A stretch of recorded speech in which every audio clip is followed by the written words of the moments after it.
Okay, here we go.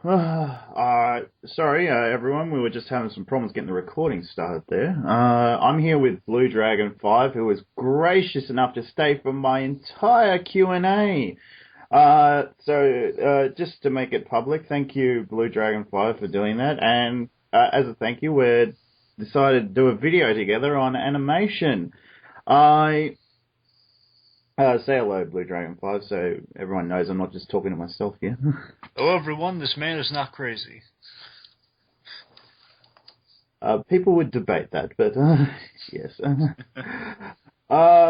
So I got done a little over an hour ago with my Q&A, and Blue Dragon 5 and I just started a discussion on animation. I thought, well, we decided to do a video on animation, and I thought, well, I'll take a break from my long overdue homework and get this done. Let's get started here. This is not going to be structured well at all. So, let's start off with some of our favorite movies. You start off, Blue Dragon. Well, I'm a big Pixar fan. If I ever had to rank it, I think I know what my top 5 would be. It's the original Toy Story film is my favorite animated film ever.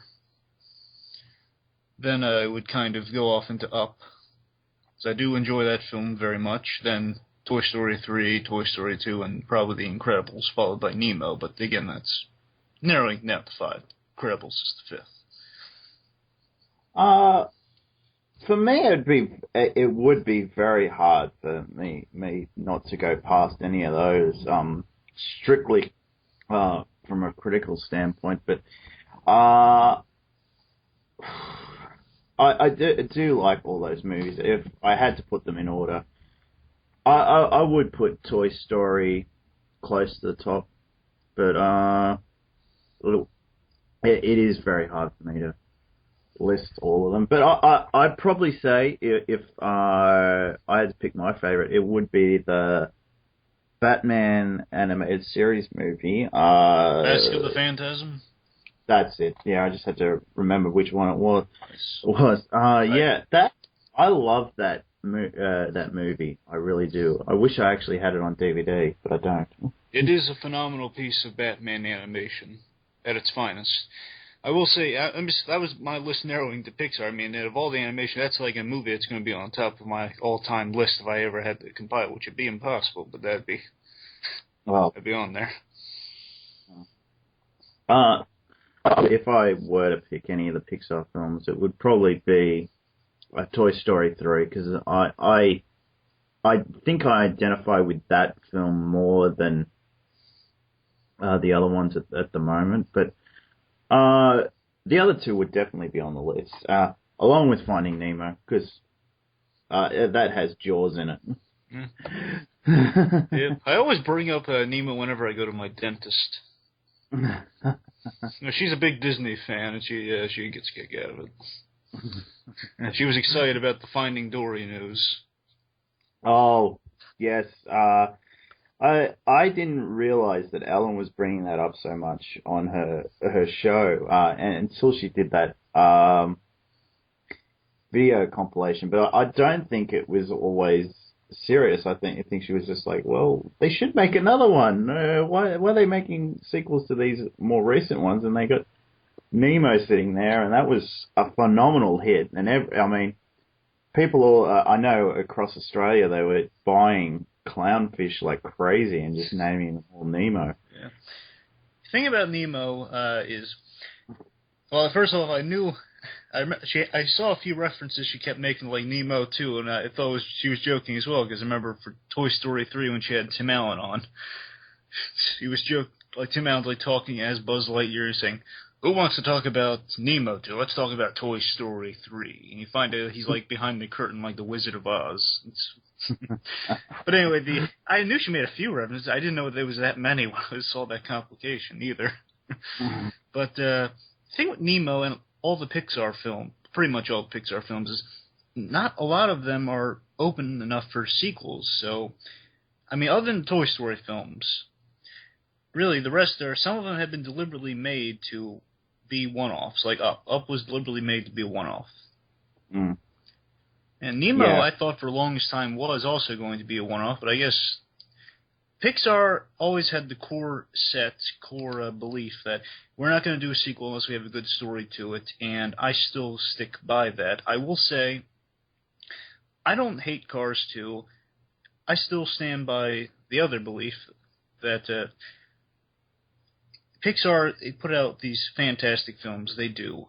And to quote Lee Unkrich, director of Toy Story 3 and editor, he says, "When I'm editing, it's like I'm sifting through a basket of diamonds." And I like that quote so much. It can apply to many things. And I think Pixar, all the films are diamond. True, Cars 2 it's smudged and dirty and small, but it's still diamond. So, it's not bad. It's just my least favorite of all. And I think Cars 2 is just more a fun summer blockbuster homage to the spy genre. That's just another adventure, not a big thought-out sequel like Toy Story 2 or 3. Yeah. I hope I you get agree. that with Nemo, though.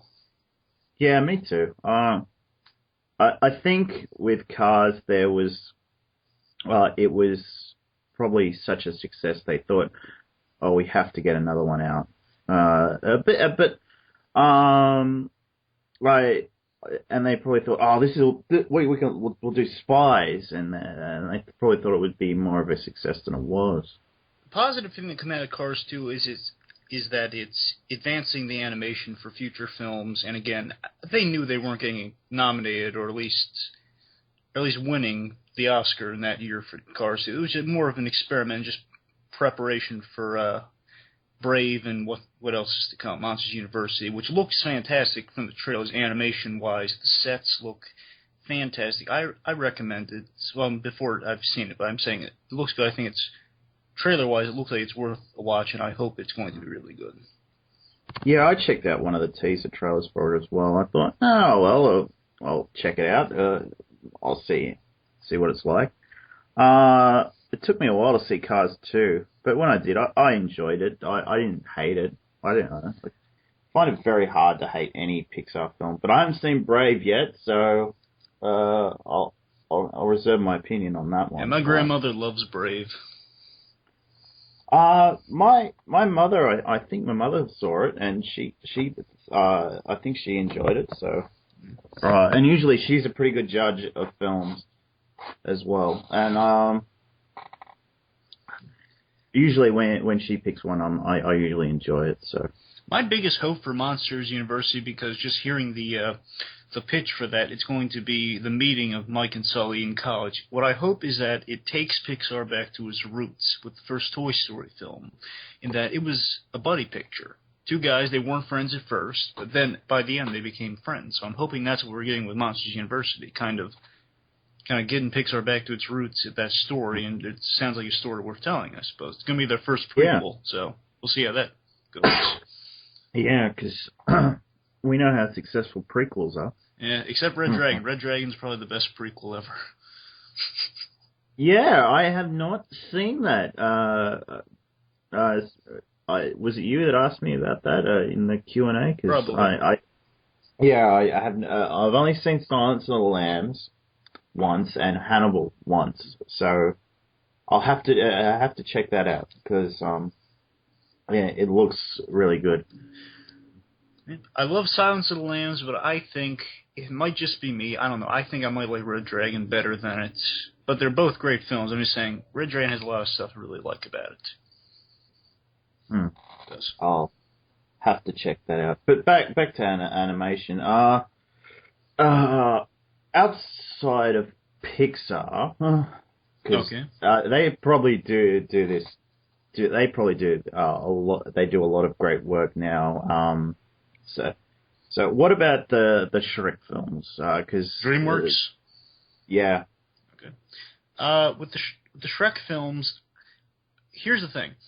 I'm going to try not getting into like a whole speech like I did with my first interview with Milan on this, but I'm just going to condense it. Jeffrey Katzenberg wanted to make, when he worked at Disney and he was overseeing Pixar for a while, he wanted to make them a little edgier.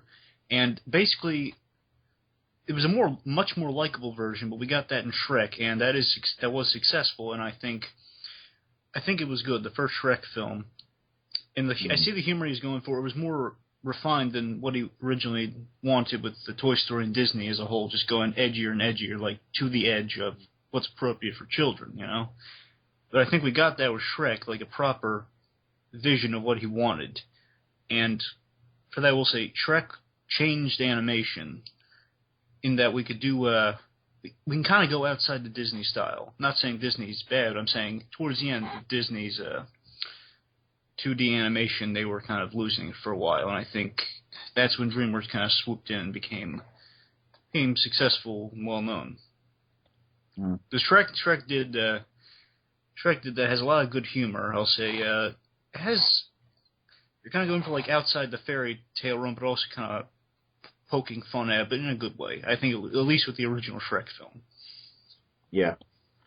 I like most of the Shrek films, and I'm glad that they do that. They go outside they can go to stretch that PG or whatever rating. And I think animation for adults can be done. It's in a Western culture sort of thing. Because I know over in Japan that there is animation for adults over there. But I still don't see why it can't be done. I will say this about Shrek. Sorry, go ahead. Go ahead. I was going to say, there is one thing I really have to point out about the first Shrek film. It has probably one of the best openings I've ever seen to a film. I mean, there's a sequence one of the best credit sequence ever in a movie. Because that was probably back when. Now they're kind of getting rid of the opening credit sequences, which it's as long as the movie's good, really. You know, like Batman Begins. But diving into the rest of the Dark Knight films, just kind of jump into it. But with Shrek, they had that great opening with they had the animation. They worked the names into the animation, which it's not just like putting it over. In 2D, it was a little easier to do with the credits. But in computer animation, they have to build the models and build it into the animation. So when he's like, they're in the mud, and he has to swoop them away. That takes a lot of work, and I'm just saying it works good. The song's good. It kind of tells you all you need to know about Shrek in the beginning. It's a good opening. I always like to point that out when I'm talking about Shrek. I think the last one was kind of unnecessary. The third one, not so much. But they're all good. They're all good in their own way. But except 3. 3, I don't really remember. Believe me, you're better off not remembering. 3, I really dislike 3. 4 has some good stuff too, but yeah, it is. It's unnecessary, but it's better than 3. That's all I can say. And Puss in Boots is probably better than 4 and 3. Yeah, I loved Puss in Boots. It was surprisingly good. Yeah, I'm glad they should have done that a lot earlier. Like after 3, that should have been done right away. But I went into 4 thinking, I'll check it out. It looks alright, and I thought the story was like if you have to tack on a 4th film to a trilogy, that one is a really good idea to do. That probably should have been the story for 3. Yeah, exactly. It has some good moments to it and some interesting concepts. I just don't think it goes far enough, and it has some unnecessary stuff. Like, my biggest problem, I don't know if it's biggest, but it's just something that really just doesn't work with the concept they're working with Shrek Forever after 4. It's all these other ogres. That's a problem for me. Because basically, the ogres are extinct. And basically, sorry, I keep saying basically. Anyway, at the end where they have all the ogres there celebrating with Fiona, Shrek, and the kids, I'm saying those guys shouldn't exist. I mean, it makes sense if they're back in time, even though I don't think you really need them. But if they are there, it's fine. But in the future, that means it makes no sense. Yeah, you're right. There's just something I find where that kind of bothers me. And yeah, I love Walt Dorn, the story man, as this character, Rumpelstiltskin. Oh, yeah. I wasn't sure who did the voice, but what? Can you tell me what else that guy's done? He's done some SpongeBob. He's really like a rapid fire comedy scene. The comedy's Okay. ago. I know he does he does some good SpongeBob work. Okay, so he's not like a celebrity actor or anything. No, just a story guy. He's worked with a few studios, but I'm pretty sure just down to Nickelodeon and down to DreamWorks. So probably working between those two. All right then. Well, mentioning Nickelodeon, what Nickelodeon shows have you seen that stand out to you as good ones? Because as I said on the Q&A, I liked Rugrats. That was one of the first Nickelodeon shows I actually saw, and I really enjoyed it, and especially the pirate one. That is a great episode in my opinion. Yeah. It's been a while since I've seen it, but that holds lots of nostalgia for me. So that's the memory of it. I'll mention a few other movies when I get. Let me move along here. I think I've seen all the Nickelodeon shows, but the best ones. But I can remember them all clear as day because they were that good. Basically, there were very few. There were rarely few bad Nickelodeon shows back then. Probably looking with like positive nostalgia. But oh yeah, I'll tell you, there's only one show I have problems with. It still comes on today on rebroadcast. When it's rebroadcast. Some people would lynch me for this, but I'm just going to be honest here. I myself, I don't think this is a bad show. It's just my taste. Just a taste issue for me. It's not a bad show. I see why people like it. It's Invader Zim. Oh, okay. The thing is, I see why people like the show. I see why. It's just for me, I think it's too dark towards humanity for me. And I know it has to do with the author and the creator, and he makes comics like that. That's fine. It's just too dark for me. He's like too anti-humanity. The jokes are funny for Zim, but it's just saying like all these. He lives in a really terrible world. That's what takes me out of it. Mm. And that show, Dark Harvest, that episode kind of creeps me out. Okay. I kind of fell off the Nickelodeon wagon about the time. The last show I remember was coming on was Angry Beavers. Oh, that was a good one. Yeah. I have seen one or two episodes of the Wild Thornberries, but and I've actually seen some of the Rugrat movies as well. But I have seen Invader Zim. I don't mind it. It's not one of those shows I regularly watch. Like I couldn't tell you one episode off the top of my head, but a friend of mine likes that show, and I can see why. But it's not a show I'd probably watch on a regular basis or anything. Mm-hmm. So I will say some really good shows from Nickelodeon. I can remember. I loved Cat Dog as a kid so much, and I still like it. Yeah, it was just really fun. It's just such a cool concept, you know, the cat and dog together, and just in this. This really is a bunch of fun concepts. You have this Rancid Rabbit who's like every job under the sun. Is like the evil businessman guy, and it's just great stuff. It's just a fun kid concept. Just still stands the test of time. I think that's what kids should watch today, instead of some of the crap they're putting on now. With the exception of Legend of Korra and Avatar: Last Airbender. Seriously, those shows are fantastic. Check them out. Yeah, I'll have to figure out a way to see them, because people are talking about them. I should at least see one episode and see if it is for me, because I hear good things about it. So I'm like, maybe you should check it out, see what it's like. It kind of that doesn't really depress me, but I'm at a point now where I can't recommend good animated television shows because they're either getting canceled, the really good ones, or they're not around anymore. If I do recommend something, it's going to be probably like a rerun or rebroadcast of a show. Again, the only show I can really recommend people animated is Legend of Korra and Avatar: Last Airbender.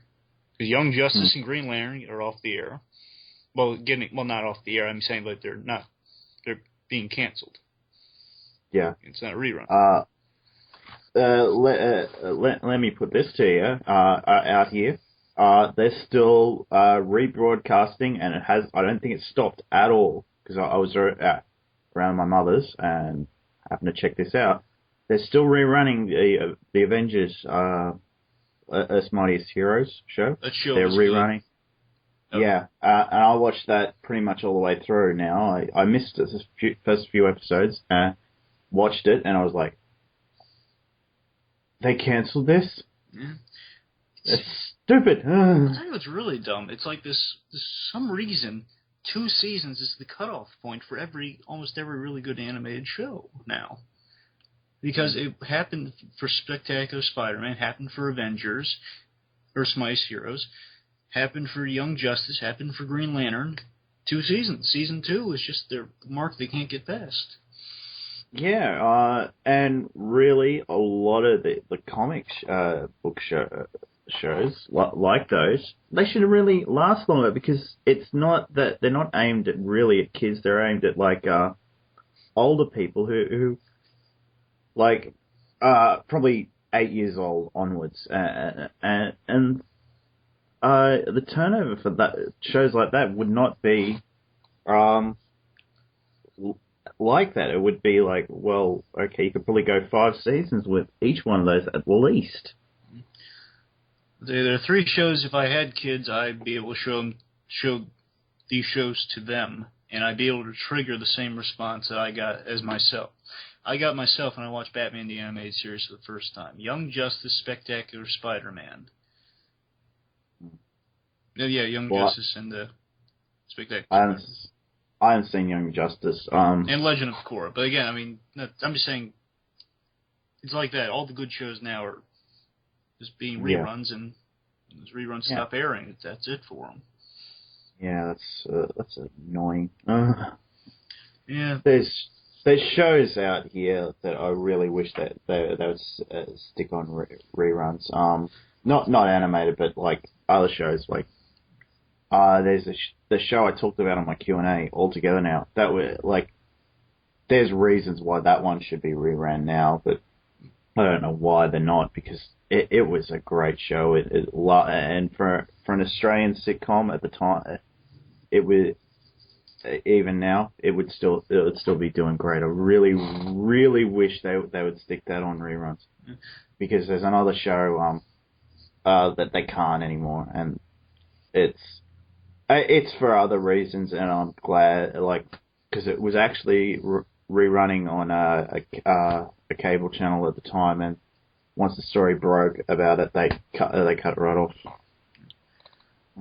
Oh, I know it keeps sounding like I'm just shoving these shows you should check out down your throat, but I want to say the reason I recommend these 3 shows, Young Justice, Spectacular Spider-Man, and Legend of Korra, is because I compare them to Batman the Animated Series, because they're taking concepts that kids should be introduced to.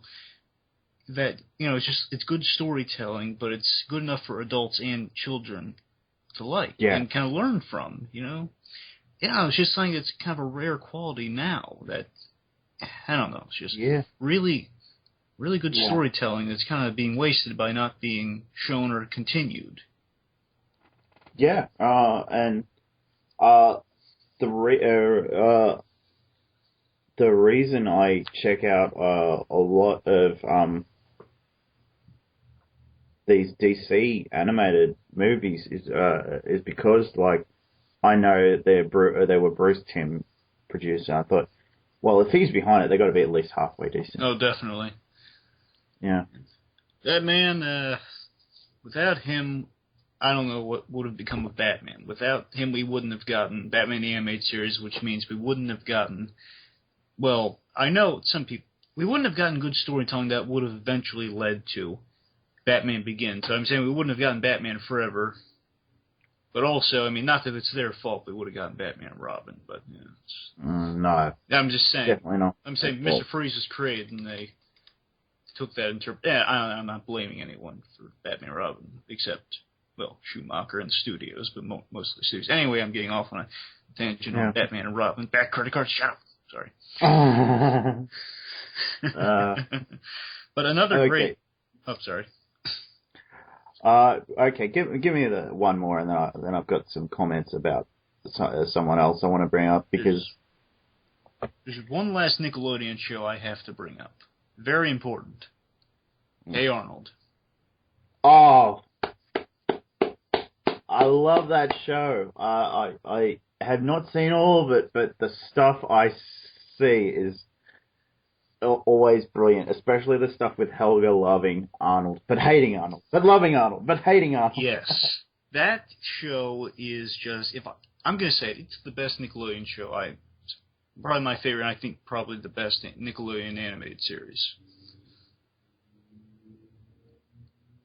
Okay.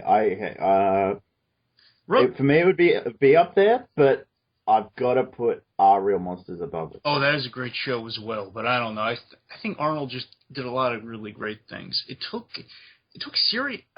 serious at sometimes, and it's set in the real world. Well, I mean, it's kind of they say it's like the Bronx. I mean, they don't say on the show it's the Bronx, but I think it's hinted at it's in the Bronx in New York. I don't know. It's kind of it's just a really good city setting. That it could be any city, like a little bit of Chicago in there, a little bit. It's kind of like a Gotham City, so to speak, but not actually Gotham City. Yeah. Just kind of like this perfect city setting, I think. But anyway, it's just it's grounded, and you have some serious moments. Like one instance I point to is the Christmas episode, which was brilliant.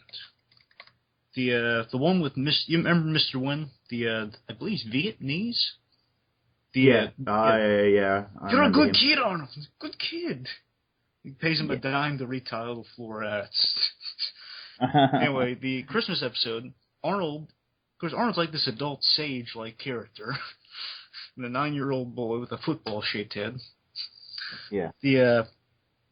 He gets the Secret Santa. He gets Mr. Wynn, and he doesn't know where to get him because he hardly knows this guy. So what does he do? He does logical thing. He talks to Mr. Wynn, see what he can figure out. I think I remember this episode. You do. It's a historic episode. It's brilliant. This is like I have to watch this around Christmas time. It's really good.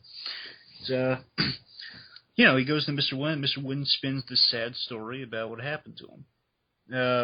Back then, Vietnam was happening. His daughter he had a little daughter. Things were getting wild and crazy. He had to get her out of there. He had to get the two of them out of there. There's a soldier and this line of people trying to get out there in the helicopter.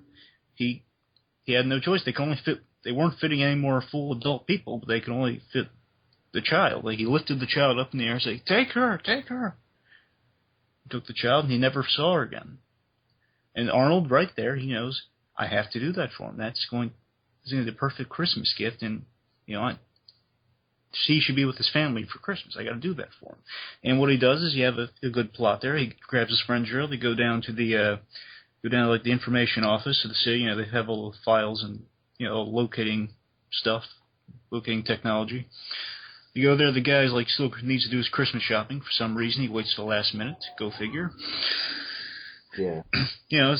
So he can look for the girl. He says, okay, I'll look for the girl, but you need to do the Christmas shopping for me. He gives them the money. They go Christmas shopping. They get everything but the one item Helga wants.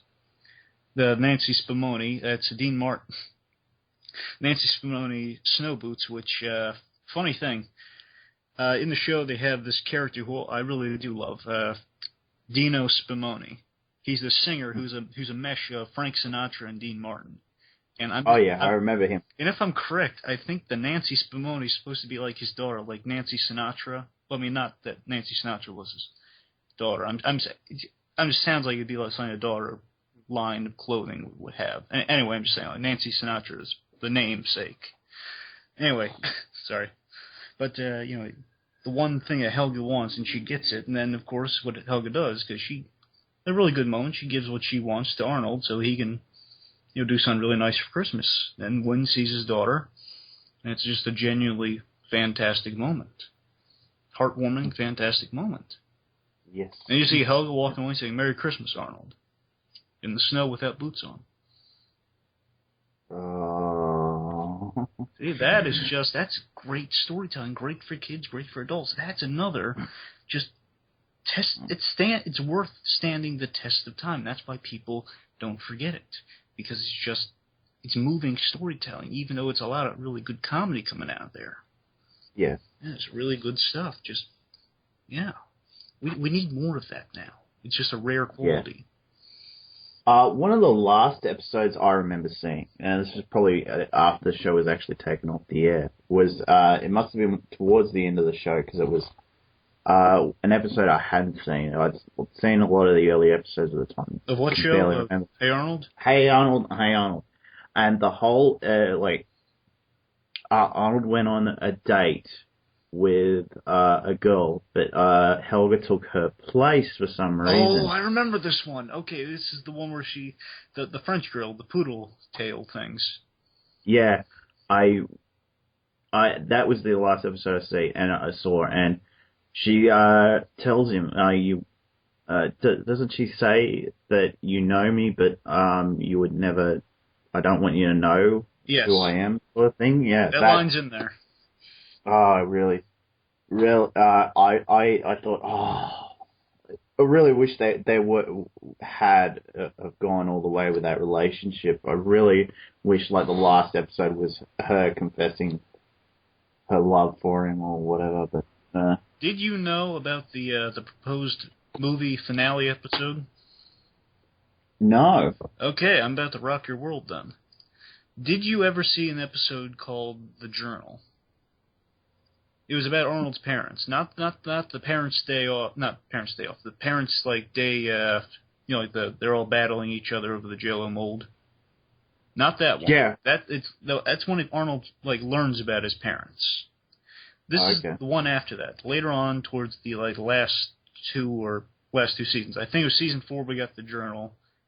Then there was a season after that, was just filler episodes, but still, not bad, but not as good as the other one. Anyway, this really good episode, that was kind of like their big one. It was a 1-hour episode. It was kind of their setup for a movie called The Journal. Arnold finds a journal of his father's journal, Miles. His father's journal. He's reading through it, and he has Grandpa read it to him. Grandpa Phil reads it to him, and you see flashbacks of Arnold's parents meeting each other, then Arnold being born, and the early days. The parents helped out the green-eyed people. These native people, they were medicine men in kind of an Indiana Jones-ish explorer. Oh, okay. So that's the mother had the football-shaped head, he had the blonde hair and the nose. Mm-hmm. Anyway, so you get some background information on them, and this thing with them is they got lost in the plane. They went on a plane to help out the green-eyed people and never came back. Now, the ending of that episode was the journal ends, and Arnold turns to the last page, but he's just outside on the stoop. Not stoop kid's stoop, but his stoop. There, he's about to close the book, but he finds his last page. It's a map. His eyes open wide. He says, "Grandma, Grandpa, I found a map." Door closes. The end credits. Now, I found out that this was an opening for a proposed movie called The Journey, not The Journal, The Journey. It was going to be Arnold going to. I think it sounds better as a pitch, but I don't know. It could have been. We still would have been great to see. It's basically Arnold. He goes finds his parents on the island, and for some reason, I don't know. This was kind of the one hacking thing about it. All the classmates would go with him to look for him. I don't know, it was supposed to be part of a field trip. They went there. Arnold probably talked into Principal Warts to let him go to this island on some sort of South African or South American, whichever, field trip. And anyway, Helga was there, and she would confess her feelings towards him, and then Arnold would find his parents. And the gag was they all knew all along. Well, you find out that a lot of them knew that Helga had something for Arnold. Oh, okay. except Okay, for Arnold. that alone would be funny. Yeah, that was. Okay, also, you find out Phoebe and Gerald had something. Because that was hinted at throughout the series. It was. Oh. Anyways, yeah, that was the big. There's going to be a big proposed movie, and supposedly there's still a petition going on, and Craig Barlett, I think his name is. I want to say Barrett, but I don't know. It looks like Barlett. Anyway, the guy, he's supposedly like attached to it, but he might be doing other things. Anyway, it's not probably not. It's most likely not going to happen. But people still petitioning for it. Hey, I still want a Kim Possible series return, but that's not happening either. You know, I have not watched too much of that series, but it probably would be a good thing to happen because from memory, from what I've seen of it, it looks like a good show. It is Kim Possible. Definitely. Yeah. Yeah. Have you? You know, there are two. Want to talk about some Disney shows? Yeah, sure. Okay. Well, there are 4 Disney shows I remember very vividly. I've seen a bunch of them, but I mean not every single one. Well, I mean I've seen episodes. I didn't watch like them all the way through. You know. Anyway, Yeah. The main ones vividly I remember. Kim Possible is definitely one of them. Fantastic writing, and anyone who says you like that because why do you like that? It's a girls' show. I look to 2 examples. Look at the Powerpuff Girls. Captain Logan would defend me on that one. And the particular Buffy and Angel. You know, all those shows. A lot of people like Buffy. I mean, come on, it's just good storytelling and just a really good protagonist character. Yeah.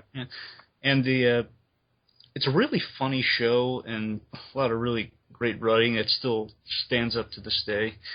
Like, the 2 best characters were Ron Stoppable and Dr. Draken. Ron Stoppable was voiced by Will Friedle, voice of Terry McGinnis in Batman Beyond. Yeah. The guy that was actually on Boy Meets World as well. Yes. And my favorite episode of Kim Possible, the one episode I'm going to recommend to everyone, is The Fearless Ferret. That is my favorite episode for so many reasons. It's basically taking 60s Batman and mixing it with Batman Beyond. Because Adam West does the voice of this guy who's a parody of his name, Timothy North. Oh. His name's Timothy North, and he's like old Bruce Wayne.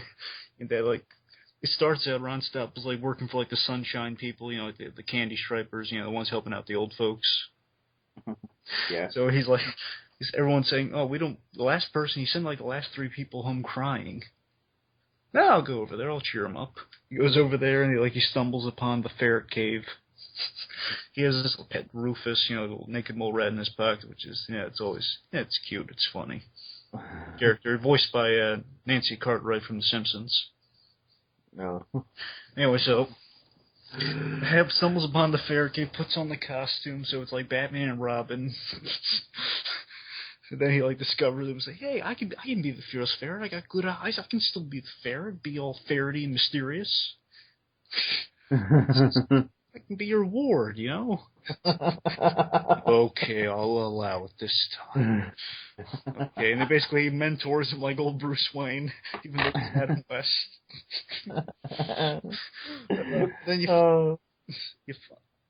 Then it parodies a lot of things, because you also get some 89 Batman references. There's a villain who's like Frank Gorshin, and then he's the skunk. It's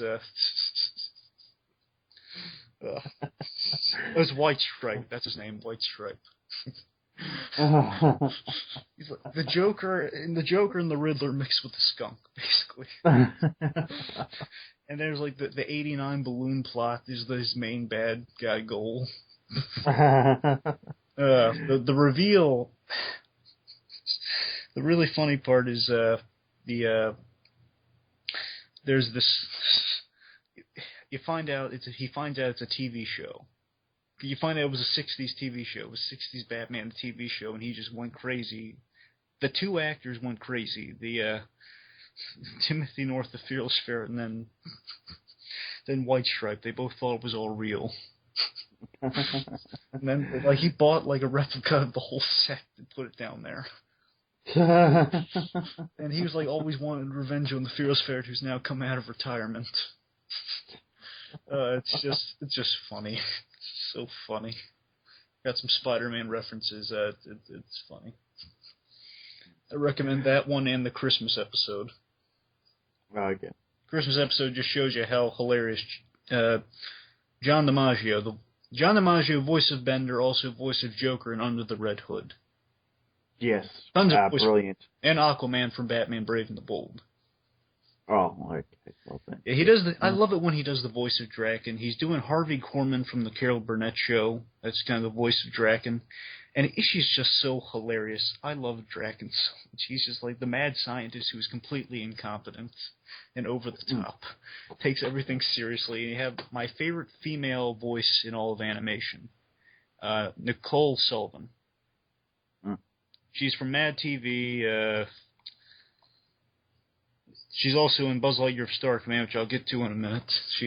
Oh, I love that show too. Oh, as do I. But she does this brilliant character, Shigo.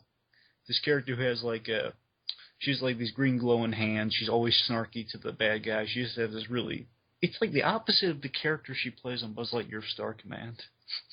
Mira Nova. It's like the complete opposite. She does some voice work too. She's good. I love her voice. She's great. Anyway, it's great stuff. Her rapport with Draken and Draken, like they get for the Christmas episode, Draken and Ron Stoppable, these two complete opposites who are both idiots though. They both get trapped in the Arctic on Christmas time. They get stuck in the North Pole. He goes on a mission without Kim Possible so she can spend Christmas with her family as a good Christmas gift. She goes on vacation, paid for by Draken. She finds out later, so that's why she goes to save them. Anyway, so these two idiots, these two funny guys, they get trapped in there and they're bickering like children. Like they're looking for food and they get launched out of it because during their big battle, they launched all the escape pods in the rocket. Launch all the escape pods in the rocket.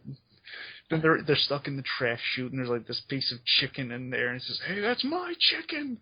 They're fighting, and he's about to track and pulls out a cell phone. He's about to throw, "Whoa, wait. Is that a phone?" "Yes, and I'm sure it's going to leave quite a welt." No, not for throwing, for calling. They trade the chicken like it's drug money. Trading for a bomb. It says, "Oh, you're an operator, you stoppable. You're smooth negotiator, stoppable." And they trade it. And it's just really, that episode is so hilarious. It's called A Very Possible Christmas. It's really funny. Those two episodes I always point out as really good Kim Possible episodes. Great show all around. They had technically 3 movies, I think. Yeah. Well, I mean 3 TV movies, but really good stuff. I recommend that show highly. Okay. Buzz Lightyear Star Command. Yeah, it's Buzz Lightyear. Yep, that's great. Just the concept that it's the show that Buzz Lightyear is based off of. Yeah. It's funny. It's overall it's really cool too. It's like see the Buzz Lightyear wanted to. He's in space. He's doing stuff. You see deluded Buzz for the whole show, except he's not acting deluded in front of the toys. Yeah. Yeah, it's really cool stuff. And the LGMs are there, and Wayne Knight does the voice of Zurg. Yeah. From Seinfeld. Remember Newman? Yeah. I was like, that's Zurg. Also, he was in Toy Story 2. Garrett, did he do the voice of Zurg in that as well? No. He was Al from Al's Toy Barn. Oh, yeah, that's right. Yeah. That I could see. Because the voice of Zurg in Toy Story 2 was Andrew Stanton, the director of Finding Nemo and Wall-E, and he also voiced a lot of characters in Nemo. Andrew Stanton. Yeah. He was the Mine Birds. He was Crush. He was like the left. He says, "Hey, how's it going, Bob?" It's like wicked dark down there. Can't see anything. Oh, hey, Bob, how's it going? Anyway, yeah, Buzz Lightyear Star Command is a really cool show. My favorite episode is the, it's like the lone... It's this one where Buzz Lightyear, he's like in a space western, basically, which I thought was really cool. As the little kid in me is going, hey, he's a cowboy like Woody. That's cool. Yeah. He's basically on this... You see, like, Buzz Lightyear, he's at a trial, and he's just, like, reflecting back to his team, like, the trial's not going well, they're going to lose the guy. They're basically, space range. Patrick Warburton does the voice of Buzz Lightyear. Yeah. Good pick. Good pick. I like him. And Tim Allen... I think he does. Sorry, go ahead. Yeah, I think he does one of the voices on Family Guy as well, because isn't he the guy that did the Tick as well? He was in the live action. He was the live action Tick. He's Joe in Family Guy. Yeah, which I love, by the way. We're gonna talk about that later. he was Putty in Seinfeld. Yeah. And he was in a B movie from DreamWorks as Ken. Mm-hmm. A lot of voice work for him, and Patrick Warburton, he has a good Buzz Lightyear. I'm gonna say that, but I love Tim Allen did the movie that was 3 episodes blended together for the pilot of the series. Yeah. I have the VHS tape in which he did that. They released that on VHS? It was back then. Yeah. 1999 or 2000. Oh, okay. I thought that was just about the time when DVDs were coming in, and they that was when they were available on both. It was VHS and early DVD. Oh, okay. Yeah. So it was on its way out, but it was still like in its right before its retirement. Yeah. Yeah. So you had that for a while. I'd say until 2003, maybe. That's when the VHS tapes were completely out. I want to say maybe. Yeah.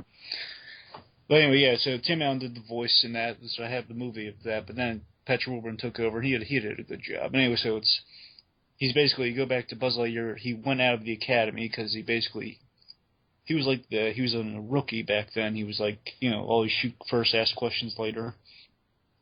Very Captain Kirk. Yeah, a little cocky. So he basically said, you know what, I'm done with this. You can't let me do things my way. I'm out of here. And he basically, in his kind of like any really cool guy, he turns into a Western. He goes to this planet, it's like a farm, on his motorcycle, and he meets this nice family, and he saves them. Kind of becomes the father figure to the boy, and helps out the mother. Their plan is basically, they secure petroleum. It's in clouds. It's like gas, the stuff that would eventually be refined into gasoline, but it's in cloud form. They use these giant bird-like creatures, alien bird creatures. They take in. They're like bulls and birds that can fly, mixed together. They they eat the clouds, and they spit into these little fire hoses that go into tankers for gasoline. And that's how the farm makes their money. He helps out for a while, and then Ricardo Montalban's in the episode, which I absolutely love. Oh, okay. Now I gotta say it. And we gotta touch on Freakazoid. I love that series so much. Yeah, I've heard about this, and I was like, I can tell you anything you want to know about Freakazoid. I absolutely adore that show. Yeah, I have to see it. See that. Just yeah. Both seasons are out on DVD. It's all that was done. Buy them on DVD. You will not regret it. Fantastic stuff. That and Batman the Animated Series made me who I am today. Those 2 series. Okay. I remember coming home every day watching those 2 series. Every day after school and after everything, around 5, I'd always come home at 5 when they would come on and be watching them. It'd be great stuff. Yeah. And then, Ricardo Montalban's there being awesome, saying, well, Mr. Lightyear, I'm sure you wouldn't want anything to happen to the child and the lady here, would you? Oh. It's like laser shotguns are there. I mean, laser shotguns. It's just really awesome stuff happening there. It's a classic Western episode, but in space. Again, just that's one episode. It's really, really cool. And just the whole series in general, it's a really fun series. And Nicole Sullivan as Mira Nova is she like this bright, sunny Space Ranger, has like an edge to her. You know, she can get like sarcastic at times. You got Larry Miller, who did the voice of XR, this little snarky robot made all. Yeah, I love that. That was one of my favorite characters, and I still don't get how his head stays levitated. Like an anti-gravity thing. Yeah, yeah. Can have anti-gravity servos in Toy Story 2. I think XR can have one in his head. Okay. Oh yeah, and XR was funny. I love his design for his head. He's like a really cool C-3PO design for his head. Booster was like the cool sidekick. I think most kids related to Booster, except I think it's also funny that in Jingle All the Way, the sidekick's name is Booster. It's like a big alien. Well, not alien. It's a big, like animal-like creature. There's no one likes you, Booster. And Jingle All the Way, Schwarzenegger. Put the cookie down. Well, that was a bomb. This is a sick world we live in. Sick world. Some days you just can't get rid of a bomb. Some days you just can't get rid of a bomb. Okay. I'd like to talk quickly about a show, not a show, a movie actually that Nostalgic Critic and Nostalgia Chick did a review of together. I'm so sorry I cut you off in the introduction. Okay. Well, I'd like to talk about a movie that Nostalgic Critic and Nostalgia Chick did a review of together. Fern Gully. Now they did a great review of it. It was very funny and everything, but I just like was sitting there and I'm like going, okay, you got that wrong. You got that wrong. You got that wrong. Because apart from being a huge Natalie Portman fan, I really like Tim Curry, and he does the voice of Hexus in that. Tim Curry is cool. Yeah, but whenever he does voices, I'm like, oh, that's cool. I love his voice work so much. Yeah. Nigel Thornberry, Pretorius from the Mask animated series. Yeah. He was going to be Joker in Batman the animated series, actually. Yeah. He's going to do his, It the Clown voice, I think. Yes, but I love how when he Hexus first comes to life and everything, and he's like, oh, humans, such helpful creatures.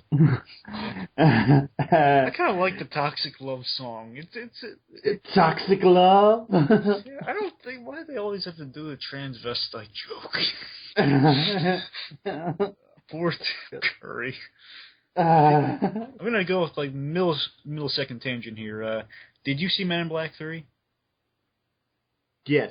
Okay, now tell me that guy didn't remind you of Tim Curry, Boris the Animal. Tell me he didn't remind you a little bit of Tim Curry. At first, yeah, but I thought, no, he's too big. He's too big. Well, I'm saying the voice, at least, the voice. Yeah. Yeah, the voice was very, very Tim Curry-esque. The voice sounded identical to Tim Curry for me. At first, I kept telling people, yeah, Tim Curry's in this movie, but what? The Canadian guy? No. Well, no, Tim Curry. Oh. Yeah. Good plan, didn't work. Yeah. That sounds like something Tim Curry would say, and it was like, good plan, didn't work. They built a person especially for us. Will you stop looking at my arm? Yeah, I loved that movie. It was really good. I really enjoyed that film. Oh, he did a voice in Young Justice, by the way. Oh, okay, now I have to say it, because I love... ever since I saw Clue, I've loved everything he's done. Like, I sat through... Congo? No, I didn't sit through Congo. He's in there. He delivers a Tim Curry-ish performance in there. Yeah. like, oh, I'll be in an ape movie. Oh, he was in Charlie's Angels. Yeah. So was Crispin Glover. Yeah. Smelling hair. Yeah. George McFly. Yeah. Sort of been downhill since he did that, but yeah. Back to Fern Gully. You're right. I'm sorry. You're on Toxic Love. Yes, we're Toxic Love. I actually like Robin Williams, but it seems like whenever Robin Williams comes up in a Nostalgia Critic thing, he's just got to smash him. He's just got to very. It seems like I for one like at Robin least, Williams.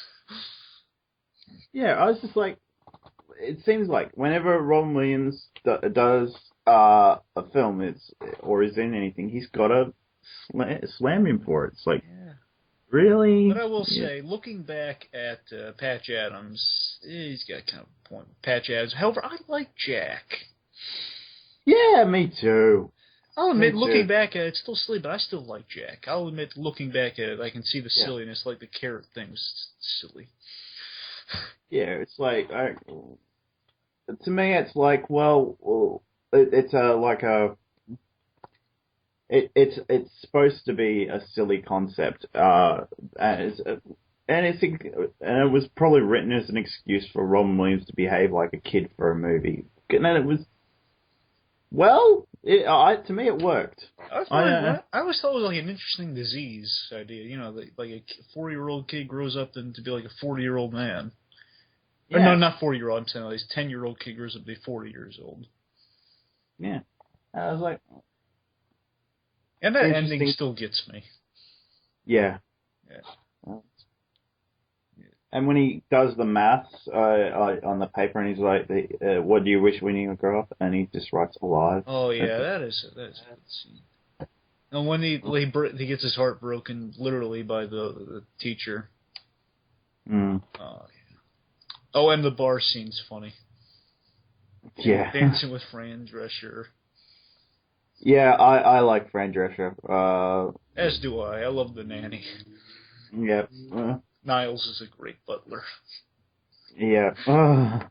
But back to Robin Williams. I love him when he's doing the genie. Oh, yes. Yes. Aladdin's a great film. Yes. I love him as Batty in Fern Gully, because I actually like the scene where he's rapping in that, because I was like, Robin Williams rapping. Okay, I'm going to admit I don't like the rapping part. Fair enough. That's just me, though. I'm not that scrutinizing it for like that. But I mean, I kind of liked it a little better than Mrs. Doubtfire, I guess. Yeah. The rapping dinosaurs, I guess. No, I love Mrs. Doubtfire. My favorite scene in that film is the makeup scene. I absolutely love that when he's getting made up in Mrs. Doubtfire. Yeah. It ends on a Sinatra song, which I love. Oh, okay. Okay, that's all I'll say about that. Back to things. Alright.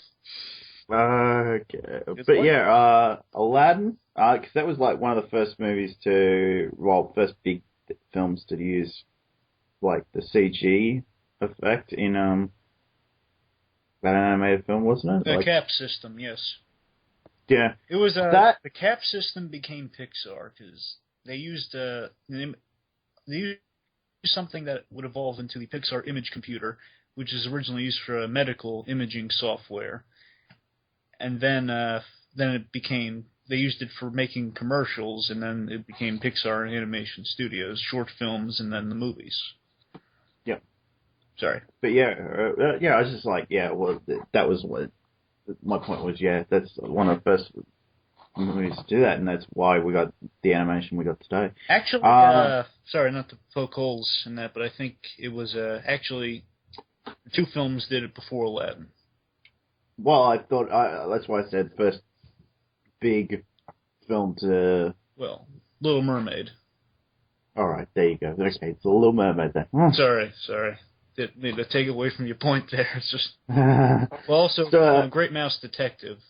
Technically. Oh, okay, all right. It was Great Mouse Detective, then really big use in Little Mermaid, then Okay, we got to talk about Great Mouse Detective. Oh, yeah. If after right after we get through Aladdin. Oh, sure. Go ahead.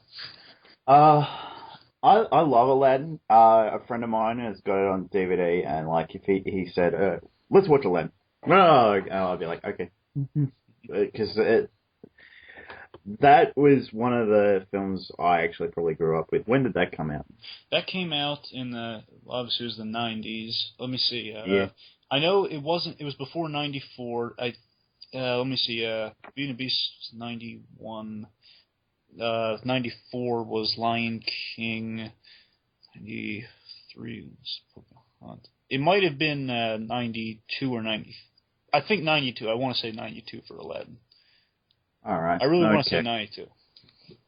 All right, same year as I had my first kiss. Okay. But yeah, I want to bring up something about the animation in Aladdin. There's this really great animator who was employed in this film, and he does phenomenal work. Eric Goldberg, and he see back then Pixar now they would assign many people to doing a character. You know, they do animation bits or parts of a scene. However, back then. Well, not back then, but I mean back in the 90s, when they're still doing 2D animation, hand-drawn animation, they would assign one person to a character, or maybe two people to one character, and the one that did the genie was Eric Goldberg. Whenever he approached doing the genie's animation, particularly when he shape-shifted into people, one of the designs he would use is some Al Hirschfeld. He's an artist. Eric Goldberg also did a short in Fantasia 2000 called Rhapsody Blues, the one with all the little, it's kind of like a jazzy, really artistic piece. Okay. And they're all designed like Al Hirschfeld. He loved that guy, so he loved his drawings and his work, and he approached that when he did the genie. Sorry, but yeah, that's. Yeah. Eric Goldberg did the Genie's animation. Genie's animation looks great and matched with Robin Williams' wit. And my favorite song in Aladdin is a Friend Like Me. You haven't ever had a friend, ever had a friend. You know what's sad? I've memorized every part of that song.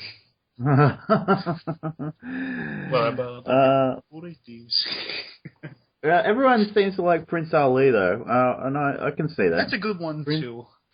I'm not crazy about A Whole New World. Neither am I. I'm not saying it's bad. I'm just not crazy about it. But it was great when Jafar did the Prince Ali, but Jafarized it. Prince Ali, yes it is he, but not as you know. They slapped the song. They just David Letterman like cane thing, like he hits him like a golf ball. Say goodbye, see ya. To ex-Prince Ali. And the genie in that scene is really well animated. Like, he's all depressed and huge. He's like a depressed Stallone. Yeah. He's like saying, no, sorry, kid, I got a new master now. The master now. I can't help you. Yep. No, I can't bring people back to life. I love that. How am I doing it, man? You know, that was the first film to ever give the 3 wishes limit for genies. Really? Seriously, it was, because the myth and the legend for the genies, and they did this, look at look for I Dream of Genie. They still do this. The legend of the genies, they can give you an infinite amount of wishes. Aladdin was the first one to give him 3 wishes. Because it's a story problem. Originally, in the first draft of Aladdin, he had infinite amount of wishes. And then this is back when Aladdin had a mother. Jeffrey Katzenberg said, get rid of the mother, ixnay the mother. So there's going to be an infinite amount of wishes. That's why Genie was going to stick around for the whole movie. Then they kind of did the 3 wishes thing, and they had the idea that, the freedom was going to be the last wish. Because, they have to end it with him being free, because that's a good part of the story, and that's a good thing in the relationship between Aladdin and the Genie. So 3 wishes is what we got, and, he outlined the 3 rules for the 3 wishes. I can't make people fall in love. Oh, you little Poonum bear.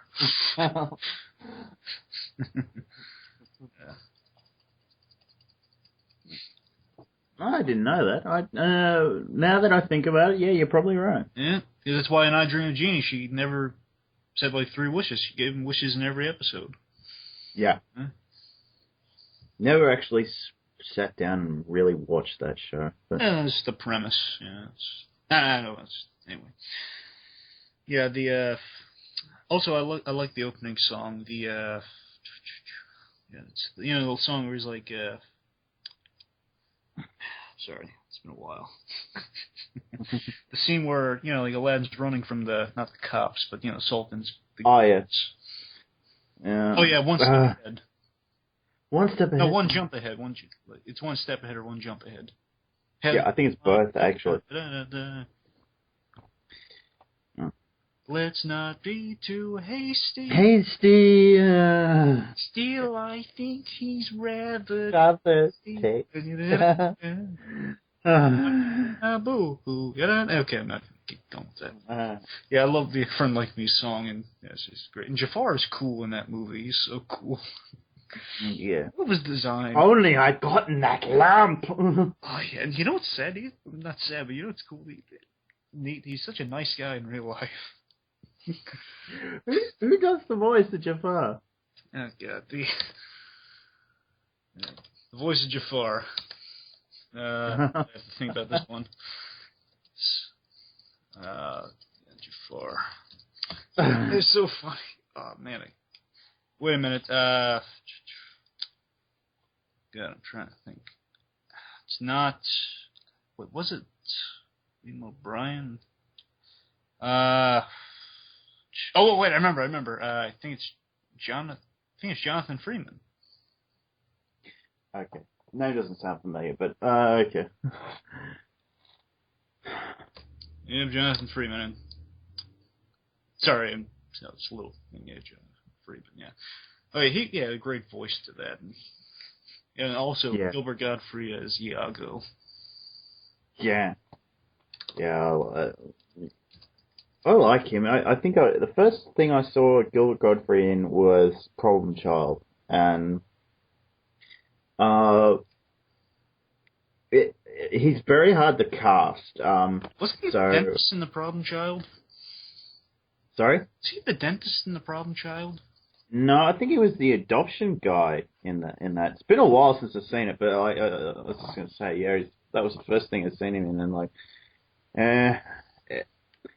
every time I hear his voice, I'm like, yeah, that's a very hard voice to miss. Yeah. Oh yeah, the Sultan was cool. Yeah. It was just he was in Ferngully as well, essentially the same drawing. Exactly. His little adorable gags in all the white. Oh, there's a little animation gag in there. Remember when he's putting this little tower of little animal figurines together? Yeah. The Beast is in there, from Beauty and the Beast. Oh, okay. He's like one of the little figures at the bottom holding them all up. Okay. So it's just something to look for when you watch it. Yeah. I love when there's like Ethel Merman in the song, the genie. Prince Ali, yes it is he, Ali, boy, strong as 10 men. You know, she sneaks around and makes him stronger. All of a sudden. It's Aladdin's catchy. Aladdin's a movie where the music works in that so well. Yeah. Yeah, it does. Yeah, and the comedy, I like the comedy. I've heard Nostalgia Critic, he didn't dislike the movie, he just said, you know, Robin Williams kind of goes wild in that film, and he kind of likes it. Yeah, that's kind of the point. Yeah, no, I like it. I don't know, his thing with Robin Williams, he isn't disliking him, I think he's just not really crazy about him like a lot of people are. I like him, I do like Robin. Anyway, also, one thing you mentioned about Aladdin. In regards to Robin Williams, did you know that he was not happy after Aladdin? That's why he doesn't come back for the sequels. Well, sequel, then comes back for 3. Yeah, why wasn't he happy with it? Okay, here's what happened. Again, Jeffrey Katzenberg, and look for the Milan interviews for me going on a rant about him. He did some underhand stuff. Robin Williams, in his contract, you know, he made a deal with him. He said, okay, look, I'll do the genie's voice, but listen, I don't want him. This film has a lot of good people in the production. Has a lot of good talents and animators and a lot of good story stuff to it. I don't want the Genie to overshadow everyone, so I want to keep Genie out of the market. I want him to be a surprise for the people in there. Basically, it's really just Robin Williams saying the Genie's going to be Robin Williams and the creator saying Genie's going to be a really great part of this movie. We don't want to spoil him to the public, So basically, the Genie was all the marketing. So that was the one thing Robin Williams didn't want. He didn't want him to be overshadowed in the market. He didn't want the Genie to be everywhere in the marketing. Yeah, because it's called Aladdin. Exactly. But Genie's do you see the big blue part of the promos? He's in everything. So Jeffrey Katzenberg, he did the opposite of what Robin Williams wanted or put in his agreement, and he was not happy with that, and he didn't. Understandable. It's one thing you put in the contract saying, look, this film has a lot of good people working on it, and the Genie's a great part, but he's not the whole part of the movie. So they don't want you to it's like giving away the best part of the movie in the trailers that we have now. Yeah. It's like if I put for a poster, it would have been an awesome poster, but before Dark Knight Rises came out, just Bane breaking Batman. Yeah. Yeah, because the whole question was, will he actually break Batman? Or Joseph Gordon-Levitt with the name tag that says Robin on it. Yeah. With Pow, Zap, and Wham behind him.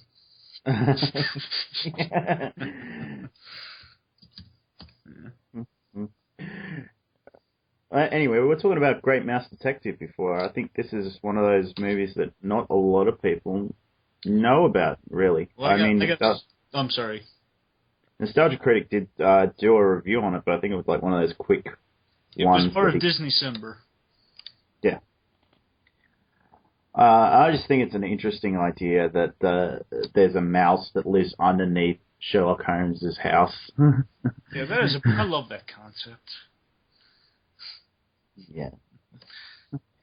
I really wish there was more films, because they made that one and then that was it. And I was like, there should be more. I have to say one thing because you brought that up about just really brought the basic premise of the film. This, the mouse lives under Sherlock Holmes' room. He's not Sherlock Holmes, but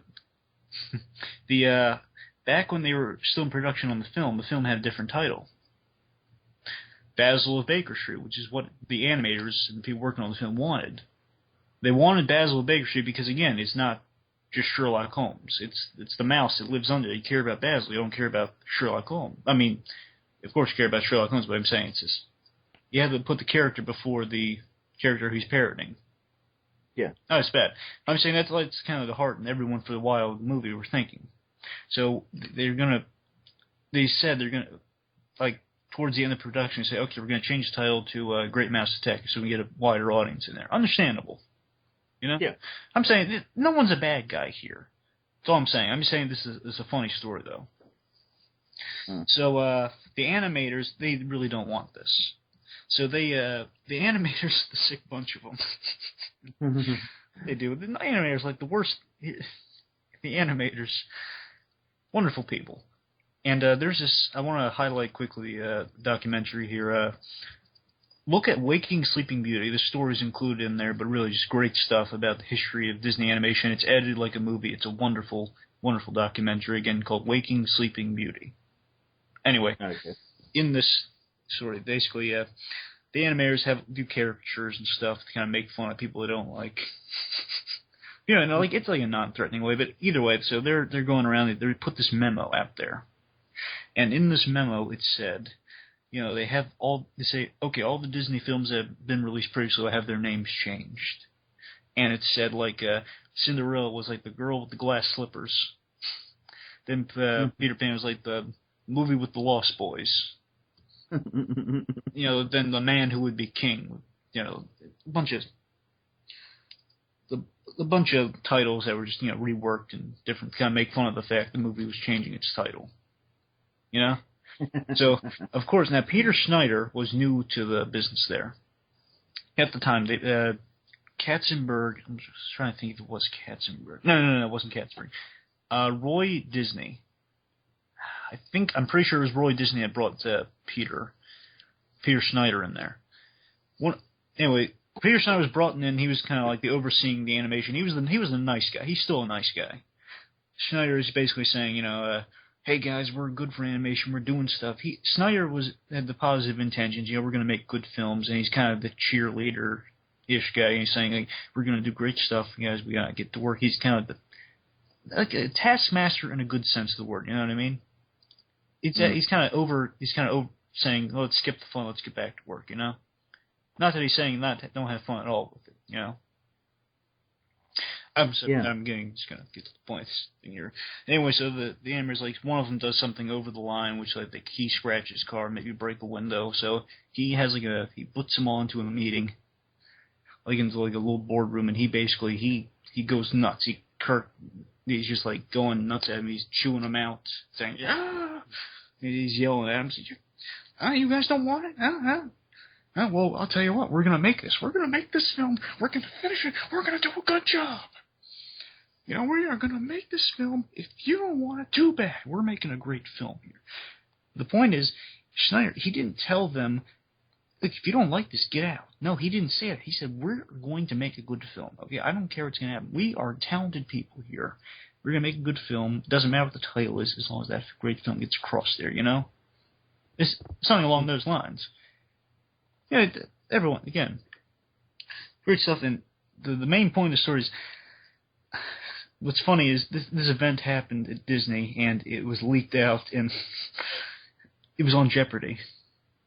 So there's a category on episode Jeopardy, and this is in the documentary, so you can literally see the clip of this.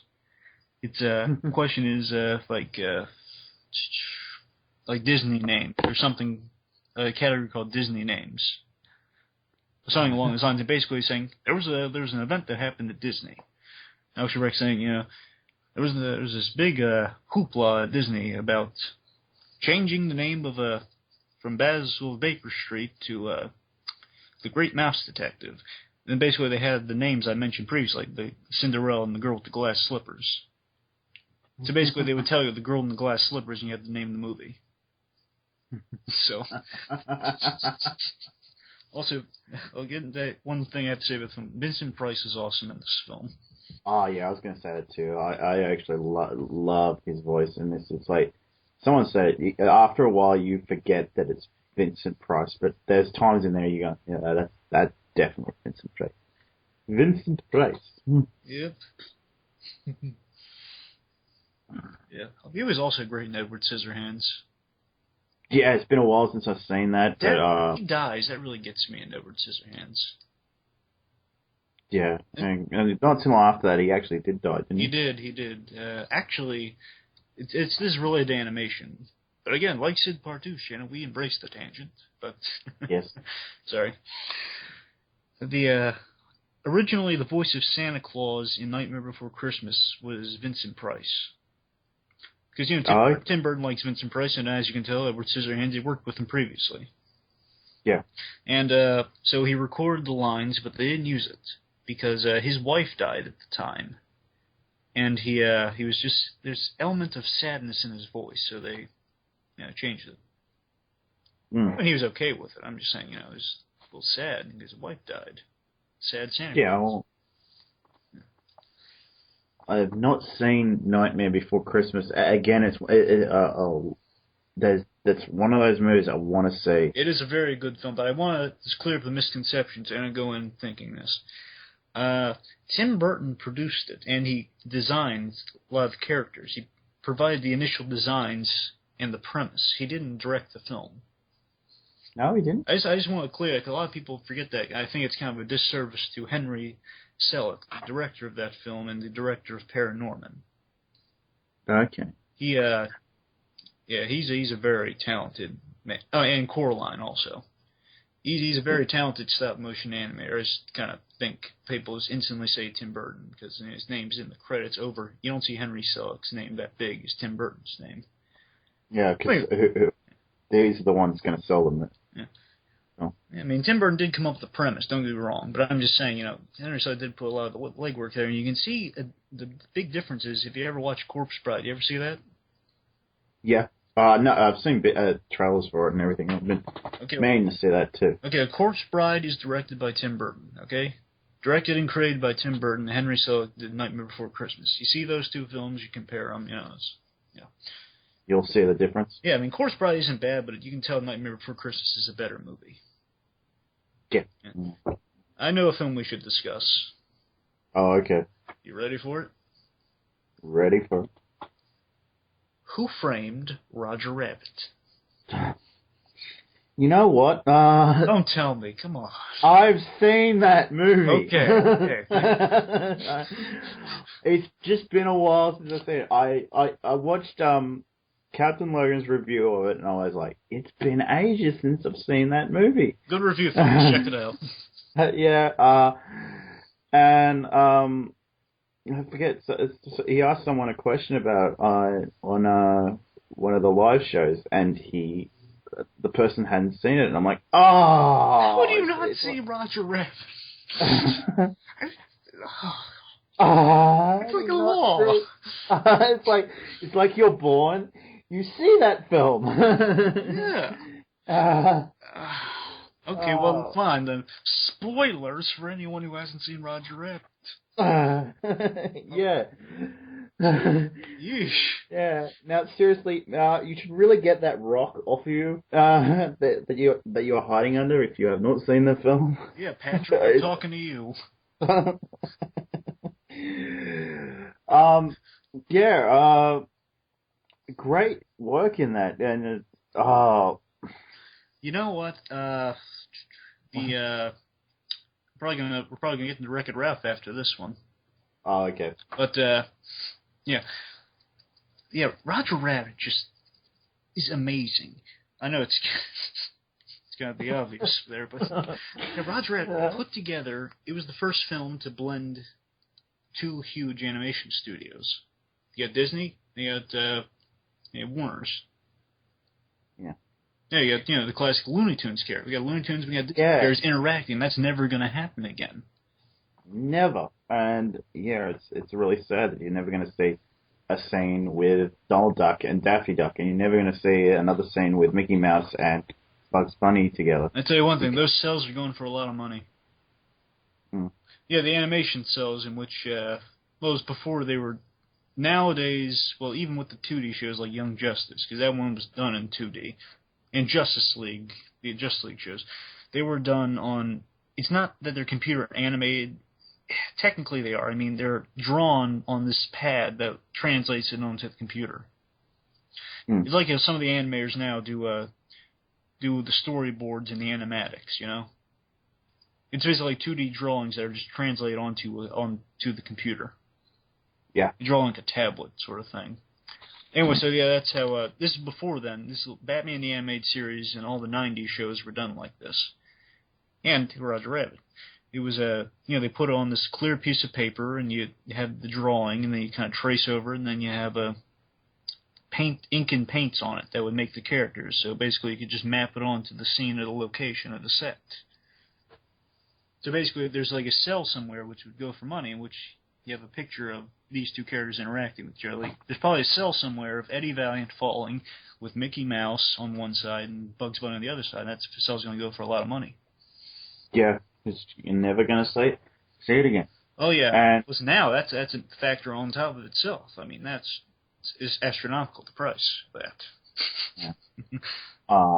Bob Hoskins did a phenomenal performance in that film. Yes, he did. Shame he is retired, but he has retired for understandable reasons. Yeah. I forget what those are. Parkinson's. Oh. Like Michael J. Fox. Yeah. I'll say this really quick. I am a big fan of his ever since I've seen Back to the Future, because I grew up with those films, all those films as well. It was those films and the Star Wars films that I grew up with, and like I would constantly watch those films and all the Star Wars films. Mainly, we should talk Back to the Future sometime. Oh, okay. That'll be another video. Oh yeah, I know a bunch of. Well, I mean, I don't want to toot my own horn, but I know some stuff about Back to the Future. Yes. Again, but, I'm sorry, I detracted from you. Yeah, part of that discussion will have to be the sequels, because some people like 2 better than 3, and some people like 3 better than 2. Yeah. But They should yeah, re-release 2. They really have to. 2 years from now, they got to re-release Back to the Future 2. oh yes, they do. Listen, put it in theaters. I don't care if you IMAX it or not. Just put it back in theaters. Yeah, and I'll go there with my hoverboard. Actually, they actually released that. They released a hoverboard. I mean, they released a replica of the hoverboard. It doesn't actually. Well, I mean, technically, it hovers, but it's not like riding hover. I'm just saying when you're not on it, it would hover. It glides. Okay. More like it glides, but it's like maybe an inch off the ground. But there is like an actual like replica hoverboard. It's probably sold out now. Same thing with the self-lacing shoes, except those were going for thousands of dollars. Yeah, and I would have got them. Yeah. But they didn't lace up. That was the one. It was kind of a trade-off. They didn't lace up. They looked like they did. Oh, okay. Yeah, but I know they're really cool though, and they lit up. I know. I was gonna. At first, I saw that and I said, "Oh man, I gotta buy those." But then I said, "Oh, it's like $25,000. It's like $2,500. I can't buy that." Yeah. And it's like $1,000 in America for regular shoes. Yeah. But back to Roger Rabbit. All right, sorry. Mother Robert's a Macusone. It's fine. Bob Hoskins. So when you play Arkham City, tell me if the Penguin doesn't remind you of Bob Hoskins. I'll be surprised. Okay. Okay. When I do play it, it's going to be, if it's not the next game I buy, it'll be the one after that, because it took me so long to get through Arkham City, because I got stuck at some point, I forget where, but and one night I just went, yeah, I played that. Well, I mean, you got stuck playing Arkham City, or you just, so you I got stuck playing Arkham Asylum. Okay, Arkham Asylum, not City. Yeah, I love that game, by the way. Oh yeah, that was a good game. Anyway, let's try to get back to the Roger Rabbit again. Roger Rabbit. There's one deleted scene in Roger Rabbit. Is there? Yeah, it's a scene, you don't need it, but it was kind of neat. It was okay, Eddie Valiant is going down to look at Jessica Rabbit's trailer, or like her dressing room. It's not like the same part in the movie where he does. I mean, he's going back there to look for clues. Yeah. And he looks. It's right before she goes to him for help. Like he's out of the shower. Yeah. You see what got him into the shower in the scene. Basically, he goes there, he's spying on her, and then the big ape throws him into, like, punches him, and he's knocked out. Okay. Anyway, so Eddie Valiant's there, like, Judge Doom's waiting there for him, and he's like saying, "Now you're snooping around, Mr. Valiant. I can't allow that." And basically, we're taking you downtown.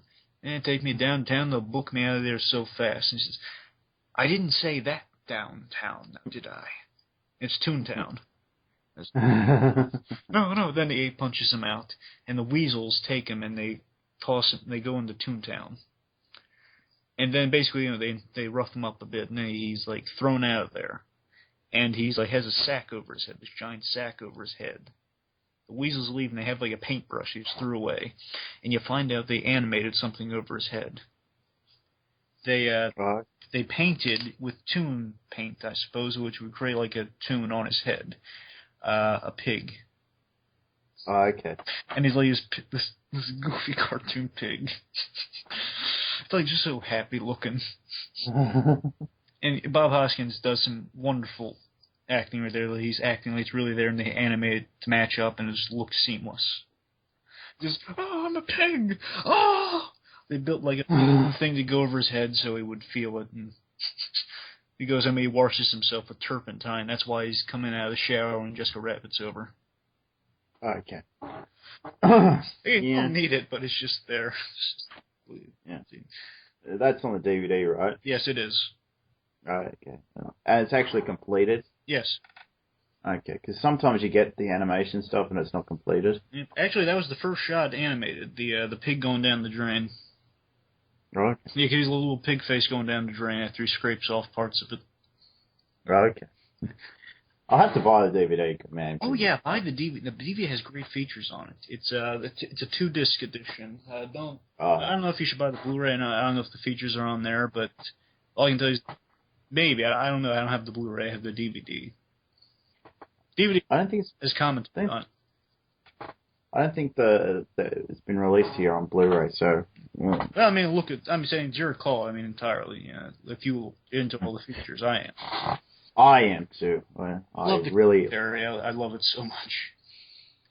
Yeah, I've been into commentaries ever since I heard the Saw ones, because they're very informative and that about writing and all that sort of thing. So I love hearing about story when I'm watching the story unfold and understanding certain things. I love the production reel for Monsters Inc. Okay. Sorry, it's just a lot of... And the features on the Pixar DVDs are always good. They got commentaries, and now they have commentaries on all the films. Now they re-released 2 of them on Blu-ray. Okay. That was when they were going through their transitional thing with Disney, in which they were changing hands of ownership, and that's when their DVDs were just kind of coming out for the sake of coming out instead of having all the good features put in there, which they've now atoned for. I'm sorry, I'm going off track here. Roger Rabbit, yeah, Jessica Rabbit. What do you think of Jessica Rabbit?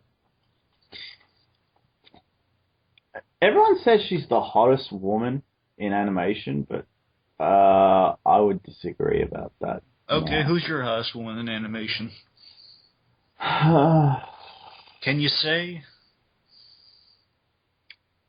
It's gonna sound really weird, but I say April O'Neil. No, it's not. I don't. Go ahead. It's Batgirl from Batman the Animated Series. Nice. And then it's Harley Quinn. Ooh, even better. Nice. I love that shot where she's in, like, what was it, pudding? Sorry, what? I love that shot in what is it? Where they discuss I can name it. the Harley Quinn origin. Mad Love. Mad Love, yeah, where she's in that pudding. And No, that's the Creeper episode. It's called Beware the Creeper. That's when she's in the pie. Oh yeah, that one. Happy anniversary, Mr. J. You're really sweet and okay. 7 years to the day. So take the night off. Let's play that song. You sure it's not Mad Love? No, that's not Mad Love. I've got the comic. I've got the comic. As do I, and it's not in there. And the one thing is in the comic that's not in the episode is this really great bit. It's kind of actually in Sweeney Todd. Sid Partu pointed it out to me. Is she has this really cool thought bubble in which she sees, in 2 points in the comic, in which she sees her life with the Joker. Like she imagines having kids with him there, like trying to kill Batman, and like Joker's in like this chair with like gray in his hair would say, "Now kids, play nicely." And you see, like, now if she tried to shoot you, try to shoot him back. I can just imagine Mark Hamill talking like that as the older. Yeah. Looks like a sitcom Joker. And like Batman's head's mounted on the wall, and then old Joker at the end. You know what I like about the comic that's not in the episode? Is it when she's sleeping with the professor? No. I'm sorry, go ahead. It's the fact that you have the proper face on the Joker, because I didn't like that when they redid it and it was just black. You're absolutely correct, sir, and they even got Batman with the oval arm. Yeah. Yeah, I love that, the original animated design of Batman. Yeah, that's the thing with the redesigns I'm not crazy about. I'm not crazy about the redesigns, but we got some good stories out of it, so I can't, really dislike it. What's your feeling on the Batgirl crush on Batman? Yeah, here's the thing. When originally I had no problem with it, but now that, I'm a big Commissioner Gordon fan. I really am. And nowadays, when I really think about it, it's just I'm thinking about it. I'm saying, well, they're eight. Well, it's like his best friend's daughter. I don't know, it's just when I think about it, I kind of have problems with it along those lines. But I mean, originally no problem with it in Batman Beyond. It's mentioned, but now when I look back at it, just I don't like to think about it that much. I don't want to think about thinking about. Oh God. That was my problem with the mystery of Batwoman as well. Is like Batman has a thing for Batgirl, and she's in college. Well, at least it's only briefly mentioned in that. Yeah, like. But now it's only more sick and wrong when I watch that Batman Beyond episode. A Touch of Curare, the one with the aged Barbara Gordon, voiced by Stockard Channing. At first. Okay. The one which is like in the coffee shop with Terry saying, "Girlfriend?" Whoa. Like after that, she says like, she doesn't answer him, and she keeps going through the list like partners, girlfriend. Whoa. Like it was further than that. It wasn't even a girlfriend. It was just for the good times. Which it's No. I miss Andrea Beaumont. I love Batman Mask of the Phantasm so much, and then the toy. Do you have the toys from Batman Mask of the Phantasm at all? No, but I used to have because Captain Logan I think mentioned that it was very hard to get a just straight Batman like it is. I have original costume. I had one of those. I don't anymore. I misplaced it. I had Two-Face and I had Joker as well. As do I. I'd say the one thing, it's they gave him all the stupid variant costumes. I hated that. Yeah, like stuff he never wears. Yeah, stuff that no one would ever wear. I had a parachute one, and it was Batman in like orange, and I was thinking, when would Batman wear orange? Did he have some green on him with that, or No, I don't think so. Yeah, I still have my animated series Batmobile because I love that design. I got the toy version of it, and I got the little Hot Wheels size. Like, it's not Hot Wheels size, it's like a little bigger version of the Hot Wheels. Okay. It's like now they can buy them now, but I mean they re-released like they're doing some for the Nolan vehicles and then the '60s car, and then I don't know, it's like 22, not 20. It's like I don't know, like one. If cars are, it's like 1/18 scale. I don't know. Yeah. Anyway, it's just they're really neat, and the animated series. I also got the animated series Batwing, which is cool. It was like a giant flying saucer. It was neat looking. I used to have like a water pistol that was the Batwing. Yeah. From the '89 film. I think about it now, I'm like, that was weird because like the wings would come off and it was like a water pistol, and I was like, I'm thinking about it now, I'm like, that was weird. Yeah. Why would you have? In the Batmobile, I have the bigger one where you can put the Batman action figure in it. Like the regular, you can put any of the variants, but I put the regular one in there. And there's this feature of it that it ejects into like the seat ejects from the car, and it has like a Batwing, a little tiny one-person Batwing that kind of pops out there. I'm thinking, why would he need that? I mean, I guess it's kind of like the thing in the Batman Returns. It kind of has the Bat missile, kind of. I mean, even though just like the sides pop off. Yeah. No, you don't really need it.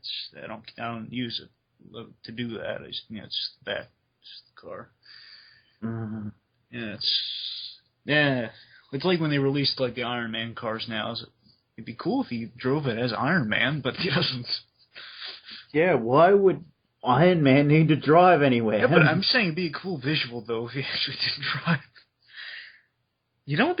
It'd be kind of like a neat thing. Iron Man had skates in the comic. If they put, it used to be a funny visual if they sold it, Rollerblades during the Iron Man armor. I just thought it was always silly. It'd be cool if they just used it in Iron Man 3. It'd be cool if they sold it. If they actually sold you on it. Like the getting rid of a bomb in Dark Knight Rises. Some days you just can't get rid of them. Some days you just can't get rid of a bomb. Of course. You can't get rid of a bomb. This is a bomb. This is also a bomb. Over here, that is a bomb. Over there is Jeep Swanson, for I have broken him. Over there is another bomb, and Henry Silva. And over here is Battlefield Earth. That was also a bomb. Son of the Mask. It was a bomb. Son of the Mask. After the third one is made, you have my permission to die. No, there's no third mask being made, folks. I don't want to worry you. Jamie Kennedy, you have my permission to die. Loki. No, I liked him in the Scream films. Apart from that, he should not have.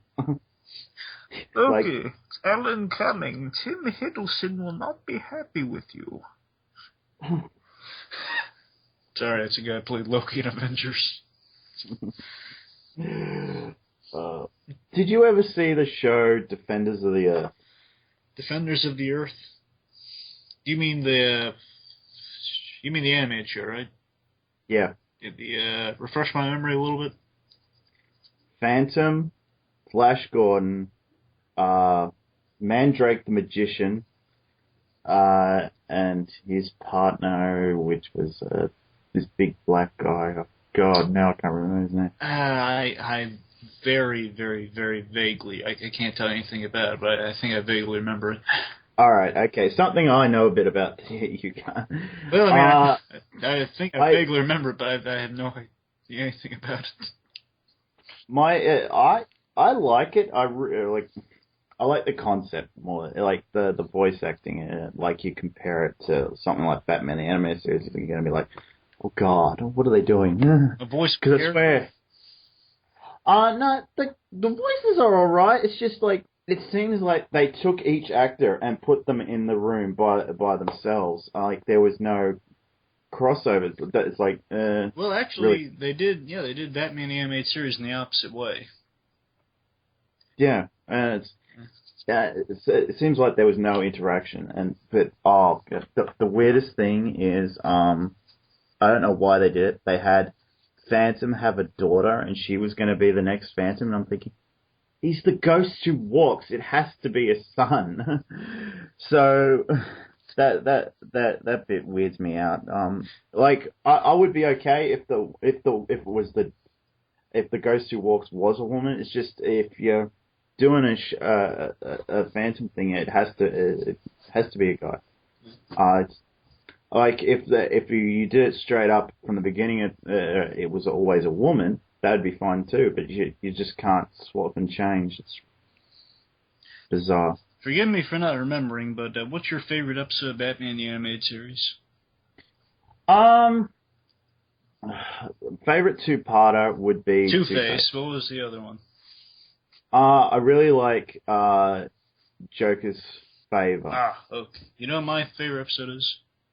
Oh, no, what is it? Laughing Fish. I adore Laughing Fish.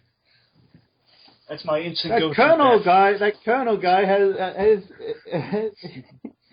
his name on Colonel everywhere. What's his name has chickens and they don't even have mustaches. Colonel What's his name? It's like you know what he was referring to. Yeah, I remember that one from memory, like every Joker line from memory for that one. Allow me to introduce my associates, Miss Quinn and Messrs. Well, their names escape me at the moment. No matter. Mr. Francis, we gentlemen of business have arrangements to discuss. Arrangements? It's also the voice of the ventriloquist, by the way. George Bazunza. He also voiced all the victims, too, in that episode. He was the fisherman, he was Eugene Carl Francis, and then he was the bureaucrat. The next guy that was targeted, Tom something. I love Thomas Jackson. I love the Joker in it's a Hugo Strange episode where Strange Secret of Bruce Wayne. Yeah, that one. Yeah. And he says, "It's not the fall that will kill you; it's the sudden stop." Hey, it's a little warm in here. Open a window, would ya? Joker, please. Oh, and remember the best line that's in that episode? What? Hold it, hold it, hold it. Get out of my face, clown. Which one? Yeah. The look on Two-Face's faces. Yeah. 62,574 cents. Yeah, I love how he pulls out that little purse. He shakes a little change purse and he knows exactly how much is in there. Well, Paul Williams has always been great as the Penguin. Oh. Remember Birds of a Feather? The one Penguin falls in love with Veronica Vreeland? She's throwing a party, and she wants someone that's not the Joker's caliber. Joker's, remember the Pierce, the Joker's last year, which I wouldn't say about the Joker ever, else he'd go kill my family. I'd say we look at what's current, and he pulls out the paper, it's the Penguin on there, he just got paroled. Yeah. This is hardly to which the matter I am accustomed. Would you care for a cappuccino? I'll be watching you. Oh, Batman has this one weird line in that episode. He says, Penguin calls Veronica Vreeland, "Are you alright, my peach?" And then Batman just says, "Peach." Just the way he delivers that. It's just, there's one other occurrence where the Batman line just really sounded weird to me. When, in the episode Pretty Poison, the one Poison Ivy tries to kill Harvey Dent. He has like the plant that's going to make the cure. He's dangling it over the side. Well, if I die, then the plant dies too. But then the line I think is weird. So a trade. The bottle for the weed. That's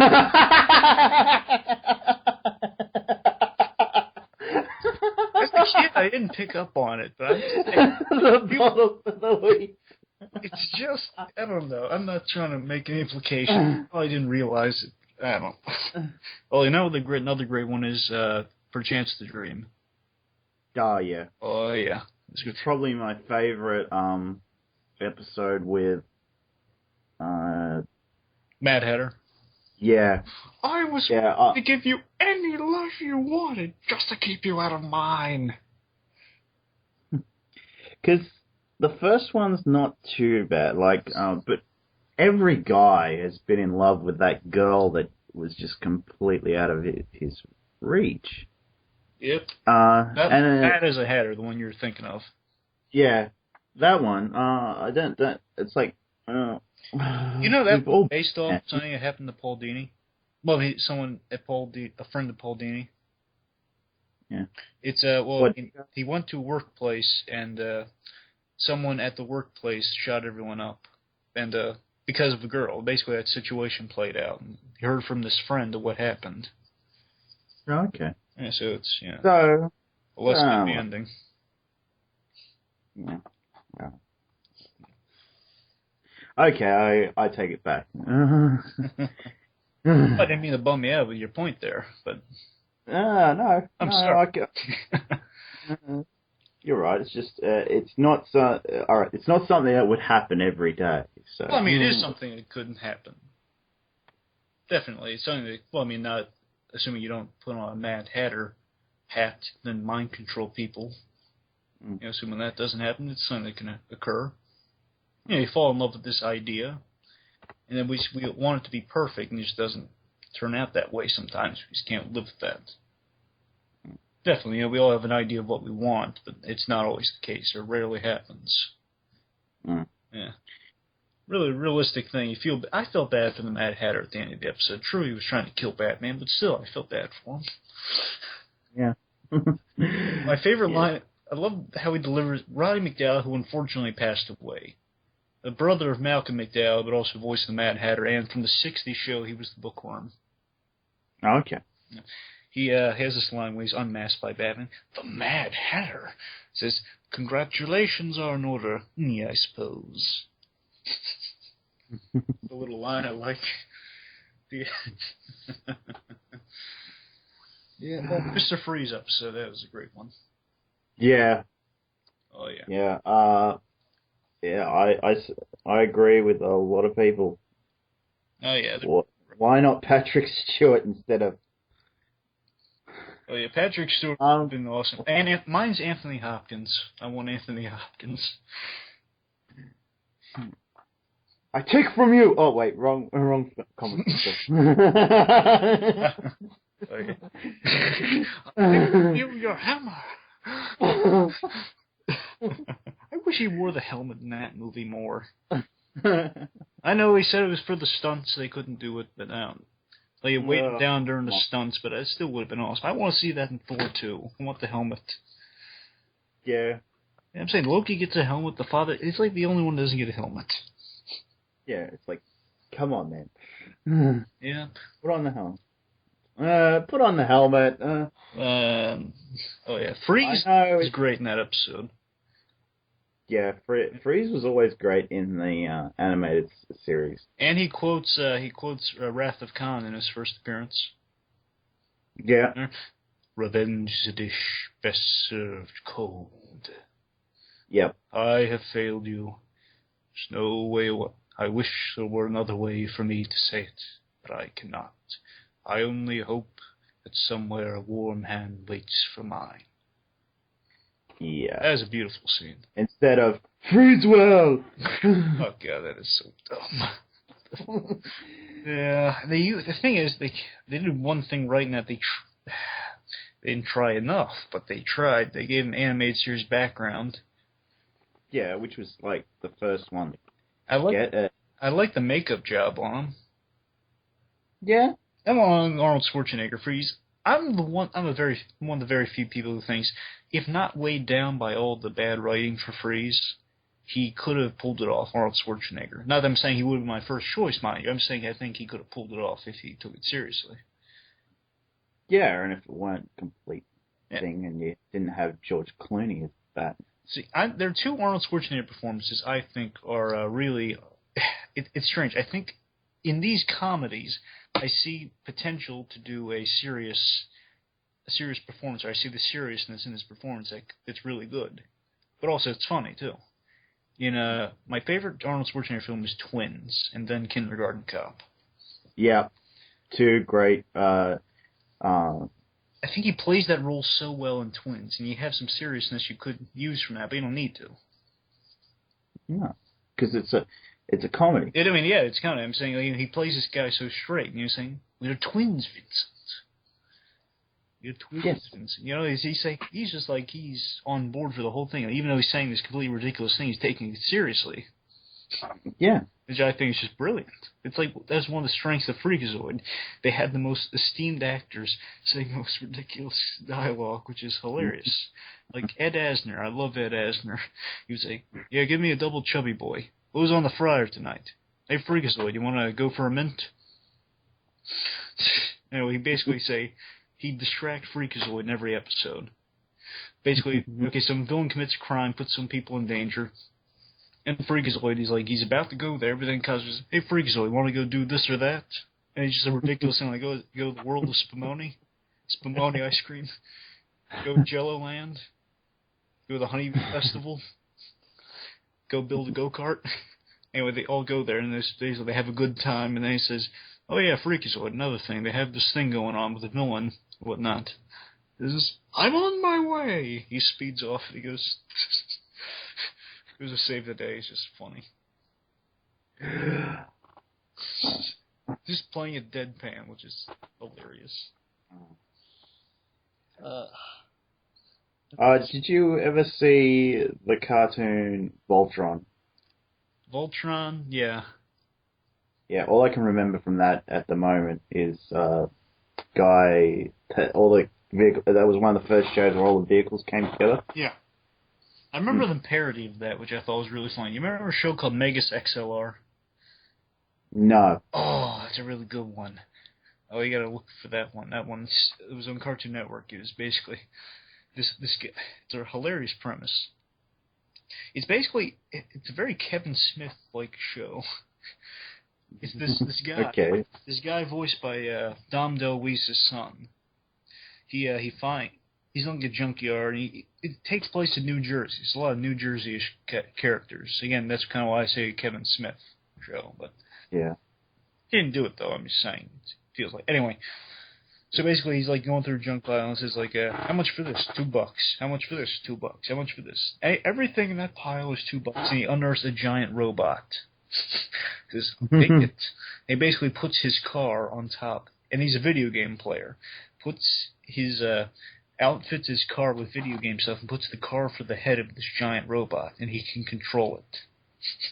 Then he's basically this girl from the future comes along, and then basically she trains him how to fight all these alien guys because he's modified the car. Only he knows how to drive it and use all the weapons. It's like video game consoles from every system. No, it's really funny. And the big laugh factor is they always destroy the city as they're trying to save it. Like they destroy every building, and he hates the DMV in one episode, and he's fantasizing about using the giant robot to destroy the DMV in every which way. He's saying, "I hate the DMV because they impound the car." Parked in like a red zone or something, and they impound the car. It's a very funny show, and Bruce Campbell's in an episode as a MODOK head. Okay. He's the giant floating head in the chair. Oh, okay. Yeah. Sorry, go ahead. I was just trying to run through some of the cartoons I probably grew up with, but there was, like, apart from the Nickelodeon ones, it's very hard for me to There's Cartoon Network. Yeah, Cow and Chicken. Yeah. Okay, let's find some. Okay. Johnny Bravo. Dexter's Laboratory. Or that. Yeah. That is. I remember watching that show. I think it was before it was even like full-length episodes. Yeah, it was back when they 11-minute episodes each. You know, they fit. Actually, some of them were even shorter. They put like two or three shorts in an episode. Yeah, I remember that show, and I love that show because Didi, get out of my laboratory. Oh yeah, I love him being a little Russian scientist. I thought that was hilarious. Little Russian German scientist. And like, oh, it's just Didi, so... get out of my laboratory. and Didi is such a girly girl, and like. And Jeff Bennett as dad. Yeah, and remember the other shorts that were part of Dexter's Lab? Remember M for Monkey? Yeah, M for Monkey. Oh, and my favorite is the Action Pals. Oh. Oh, and Justice Friends. It was Puppet Pals, and then there's Justice Friends. The Infraggable Crunk. Major Glory. And the Al Hallen, who is Thor. My mighty axe. And I remember the Batman parody, which is hilarious. They had an episode of Justice Friends where they had Rat Man. And he's like the actual size of a rat. But he's a human guy. He says, "My rats scared my parents, so they raised me in their rat way." He says, "Well, dude, let me see if I understand this. Rats, like, scared your parents, so you learned from them? Stop questioning my background." And it becomes... They have, like, a phone for when the cable goes out, or, like, the radiator's not working. They call him, and it's like there's a rat signal in the sky. And he speeds away in his little car out of a little rat hole. Little mouse hole, and he's just there and says, "What seems to be the problem?" And he says, they point over to the radiator, the hot water heater or whatever. He says, "Every time. I was just up here a few minutes ago. I'm Come on. Do you remember the Animaniacs? Yeah, but I was more of a Pinky and the Brain fan because I love Pinky and the Brain. Pink, what are we going to do tonight, Brain? The same thing we do every night, Pinky. Try and take over the world. The Pinky and the Brain. Da, da, da, da, da. The other's insane. Yeah, I love how he did Maurice LaMarche. He was in Arkham City as Mr. Freeze, by the way. Oh, okay. He is like an impression of Orson Welles for the Brain, which I think is great. Yeah. And there is one short in the Animaniacs I always thought was really funny. Tell me if you remember this. It's called The Good Feathers. Oh, yeah. I love Good Feathers. Always cracks me up. Nostalgic Critic referenced that. I was like, he did a giant Animaniacs tribute. Yeah, because he really loves that show, and I understand why. It's just I love it when he got those creators there because I recognize them from Freakazoid. Okay. They all worked on the same. They did Tiny Toons, then they did Animaniacs, then Freakazoid. And also Pinky and the Brain was in there as well, but it was just spun off from Animaniacs. So. Yeah. Because that was the thing I'd watch Animaniacs for. Because I was like, oh, is there a Pinky and the Brain episode part of this? Because I loved how they did crossovers in that and everything. Because it was really. Did you see the movie, The Wacko's Wish, and Ben Stein was in it? No. Yeah. Anyway, the Goodfellas always cracks me up because I remember I saw the Goodfellas movie and they parody a lot of stuff. Like there's a West Side Story episode, and I love how just the names of some of them, like Bobby for Robert De Niro, his pigeon, has these squinty eyes. You got the Joe Pesci ones, like crazed looking. Then you got the one with the goofy smile, is the Ray Liotta. It's the Ray Liotta pigeon. He always starts at every episode. And all my life, I always wanted to be a good feather. A good feather. And he says, they do the classic bit at the end of every episode, huh? Do I look funny to you? He says, well, now we're big shots. Huh? You saying big shots? Huh? You saying I'm fat? Is that what you're saying? Huh? You saying I'm overweight? Is that what you're saying? No. I'm just no, Pesto. I'm just saying. Is that what you're saying? I'm just saying we're heavy hitters now. Oh, so now I'm heavy, huh? You saying I'm heavy now? You saying I'm better than that, huh?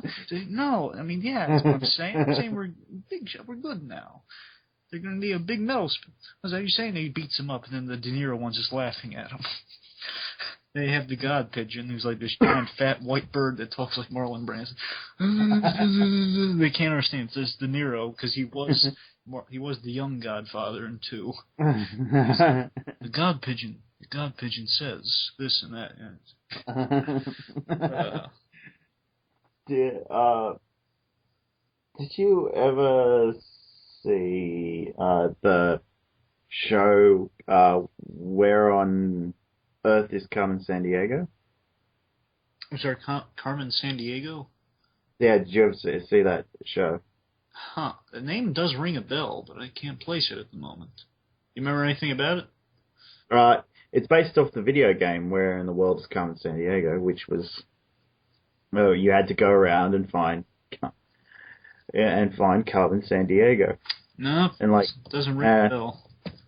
Oh, okay. Well, yeah, it's a really good show. Like, I'm surprised at how short it is. I bought the DVD, and unfortunately, it's from a different region, so the only way I can watch it is through my computer. But I love that show because I watched it growing up, and it was like a good way to learn about geography. But they would give you a rundown on a lot of things. You know what I remember? This. I used to wake up early in the morning for this when I was a kid. On it was channel 14, but I forget, it was like it might have been ABC. I don't know. It might have been Fox. Either way, anyway, there's a show in which Inspector Gadget would take you around the world. I remember it because it was Inspector Gadget. Yeah. And basically, he go to like Italy or Mexico or someplace. You basically see a bunch of these nice-looking places all over the world. And Inspector Gadget be kind of like just briefly comment on it. It was before Don Adams passed away. They recorded all the lines, so. Yeah, obviously. Yeah. But anyway, so yeah, this is just, I just remember Inspector Gadget. I always wake up just to see all the places and Inspector Gadget doing gadgety stuff. Yeah. Remember that show? Remember the movie? The Inspector Gadget movie, that was... Live action, but did you see it? Yeah. What about the sequel? The sequel was better, because it was closer. It was closer. It was closer. And French Stewart did a better job than Matthew Broderick. I think the only reason they were like, let's see, who can we get that's actually a name?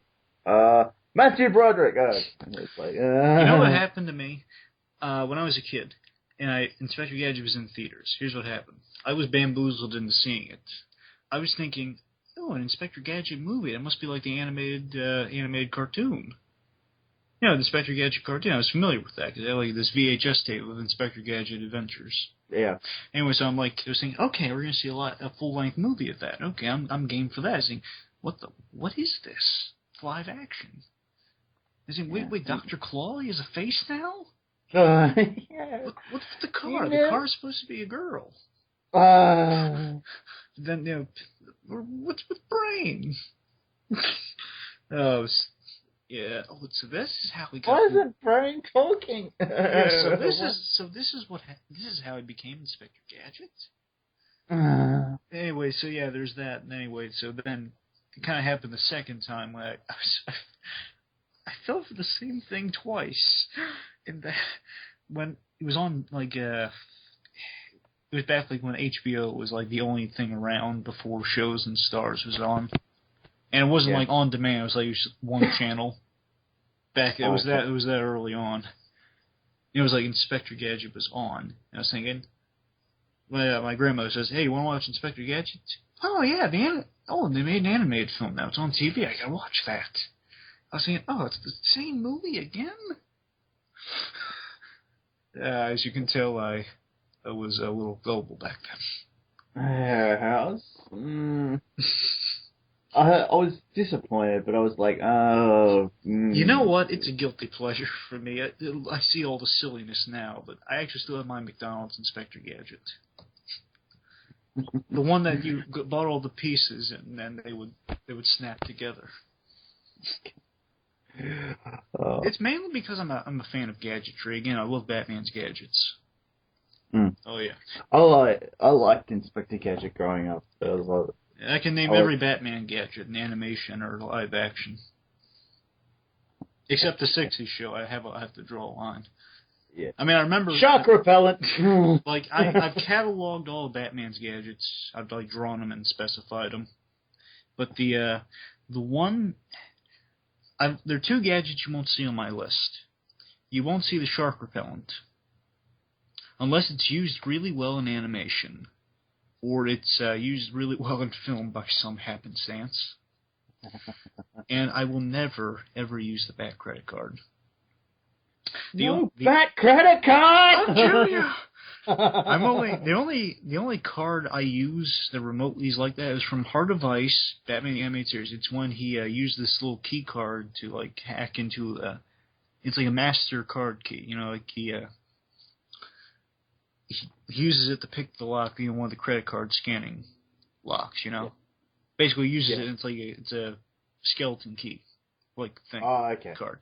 That's the closest thing you're gonna find to it on there. Otherwise, I have Batman carrying cash though, because he does in Justice League, the animated show. Yeah, I love that show too. Oh yeah. I liked Unlimited because you got to see some characters that maybe if you weren't reading comics you would be familiar. Okay. That's when I first got an eye on Green Arrow. I think I don't think I knew about Green Arrow beforehand. Green Arrow was so cool in that show. He was neat. Yeah. He was like a more down to earth Batman. Yeah, remember Well, you know what one of my favorite episodes of Justice League is that doesn't have Batman in it. Which one? It's it's unlimited. It's the episode called Double Date, the one with the question. The question was so awesome. Yeah, voiced by Jeffrey Combs. Yeah, from Star Trek. Oh, that too. Yeah,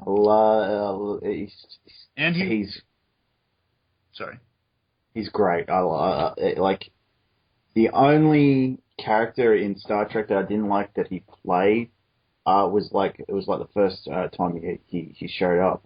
But after that, he got some really good characters. He really got to delve into a lot of stuff with that. So I was really glad that he has done so well. Yeah, he voiced the Scarecrow in Batman the Animated Series. The third, he was the third Scarecrow, I think. Oh, okay. Yeah. Yeah, he did a good job voicing that. Anyway, the question. You remember the question, don't you? Yeah. I've seen a few episodes of Unlimited. I haven't seen it all, but I would love to get that on DVD. Oh, did you see the one I was talking? Did you see the Double Date one? No, I don't think I have. It's the one where he and Huntress. It's one Green Arrow, Black Canary, Huntress, and Huntress is going after someone. She gets fired from the Justice League, and she asks the question for help. And then Green Arrow and Black Canary are tailing her because she's going after the man that murdered her father or her parents. Okay. I think I've seen references to this because I've got a couple of the episodes on my computer. Question is just cool. You know, he drives his car and drives recklessly, and then it's just neat. And then he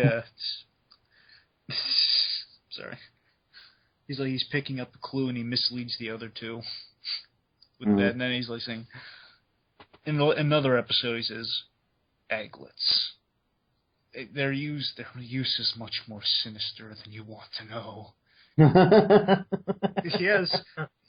question is important in Justice League season that he gets captured by Cadmus and interrogated, and he's spouting off a lot of conspiracy theories.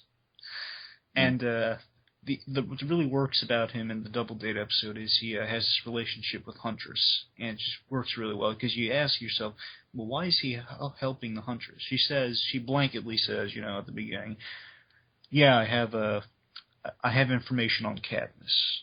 If you help me out, I'll tell you to it. And the question at the end, he says, I know you didn't know. Like early on in the episode, he says, enough to know you know nothing about Cadmus. Then why are you helping me? Well, that's my reason. They won't tell you. Anyway, at the end, he tells her, I like you.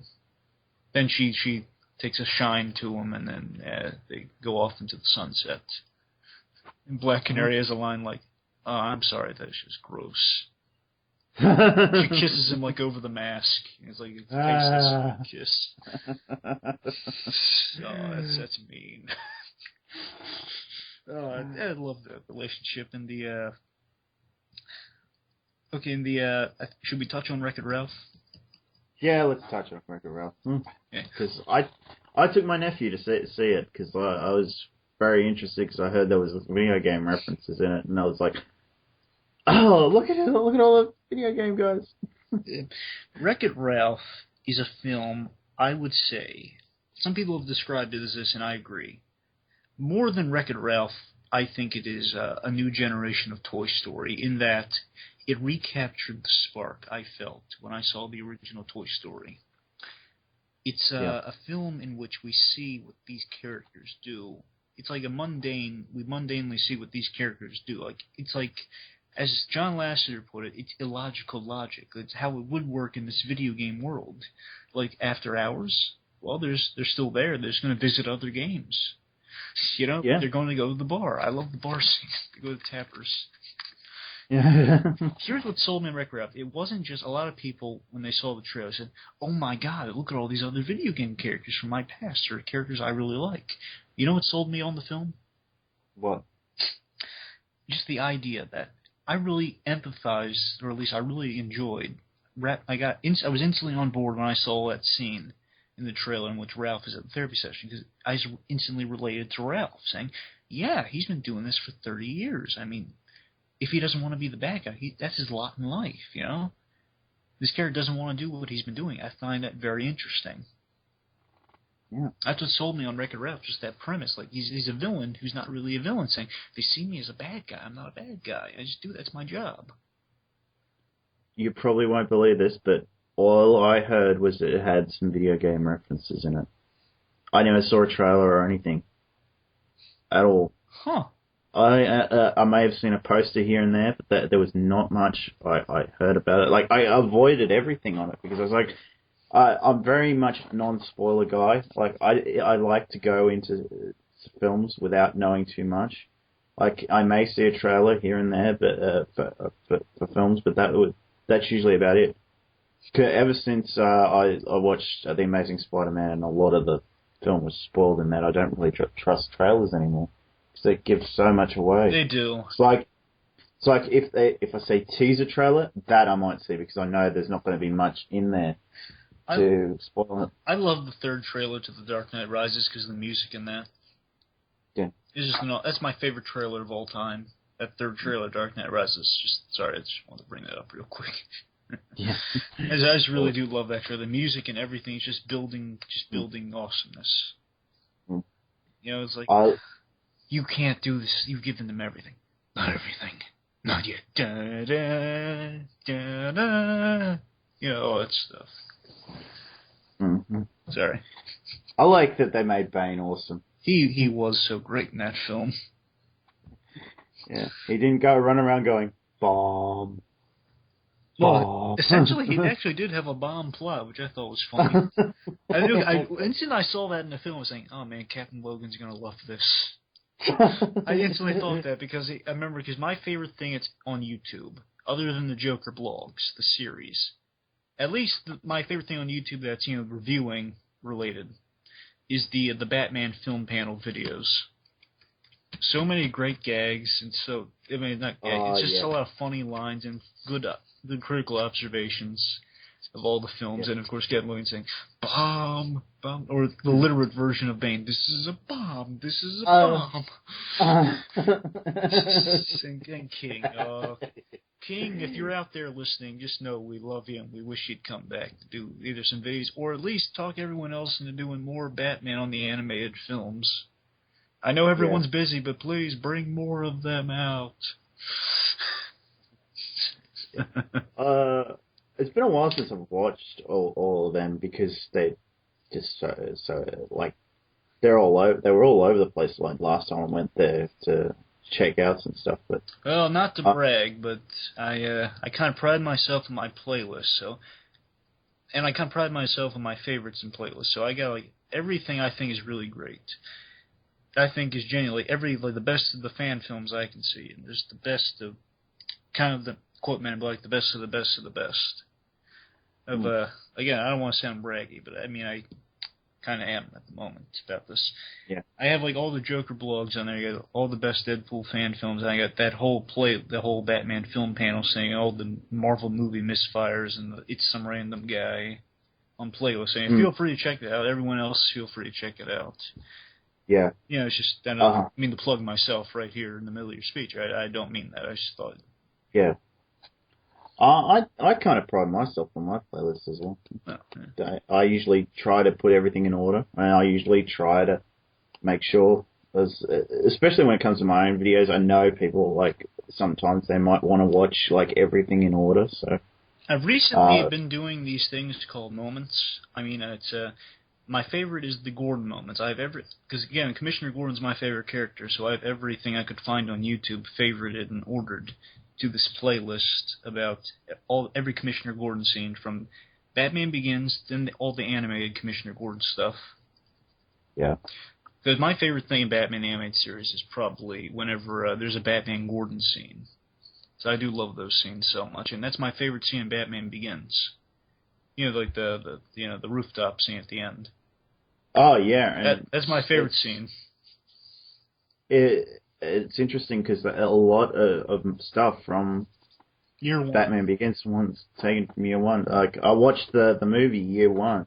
Did you watch my review of it?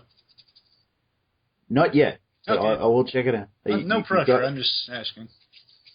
Yeah. I was curious that when I was flipping through the trade that I do have of year one, I will finish reading it. I just skip to the back and saw that it ended in a rooftop scene. I was like, and I got some year one animated stuff on that playlist. You got that and the Dark Knight Returns Gordon, which is awesome. Mm. David Selby is Commissioner Gordon. And Bryan Cranston is a fantastic Commissioner Gordon. You saw the animated film? The Dark Knight Returns. I'm sorry, I mean year one animated film. Yeah, I did. I enjoyed it. I enjoy all the Batman DC direct to DVD As do movies. I. Justice League New Frontier I wasn't entirely sold on. Oh, I like New Frontier. I do, but you know, my least favorite of them all is, again, still not saying it's bad, it's just my least favorite. My two least favorites are, the number one least favorite is Green Lantern First Flight. Okay, I haven't seen that. I get problems with the third act for that one, but also this one is just a personal taste thing. The Superman Batman Apocalypse film, because it's not enough Batman for me, but I know it's kind of mostly the story. It's not a problem with the story. I'm just saying it needs more Batman for me.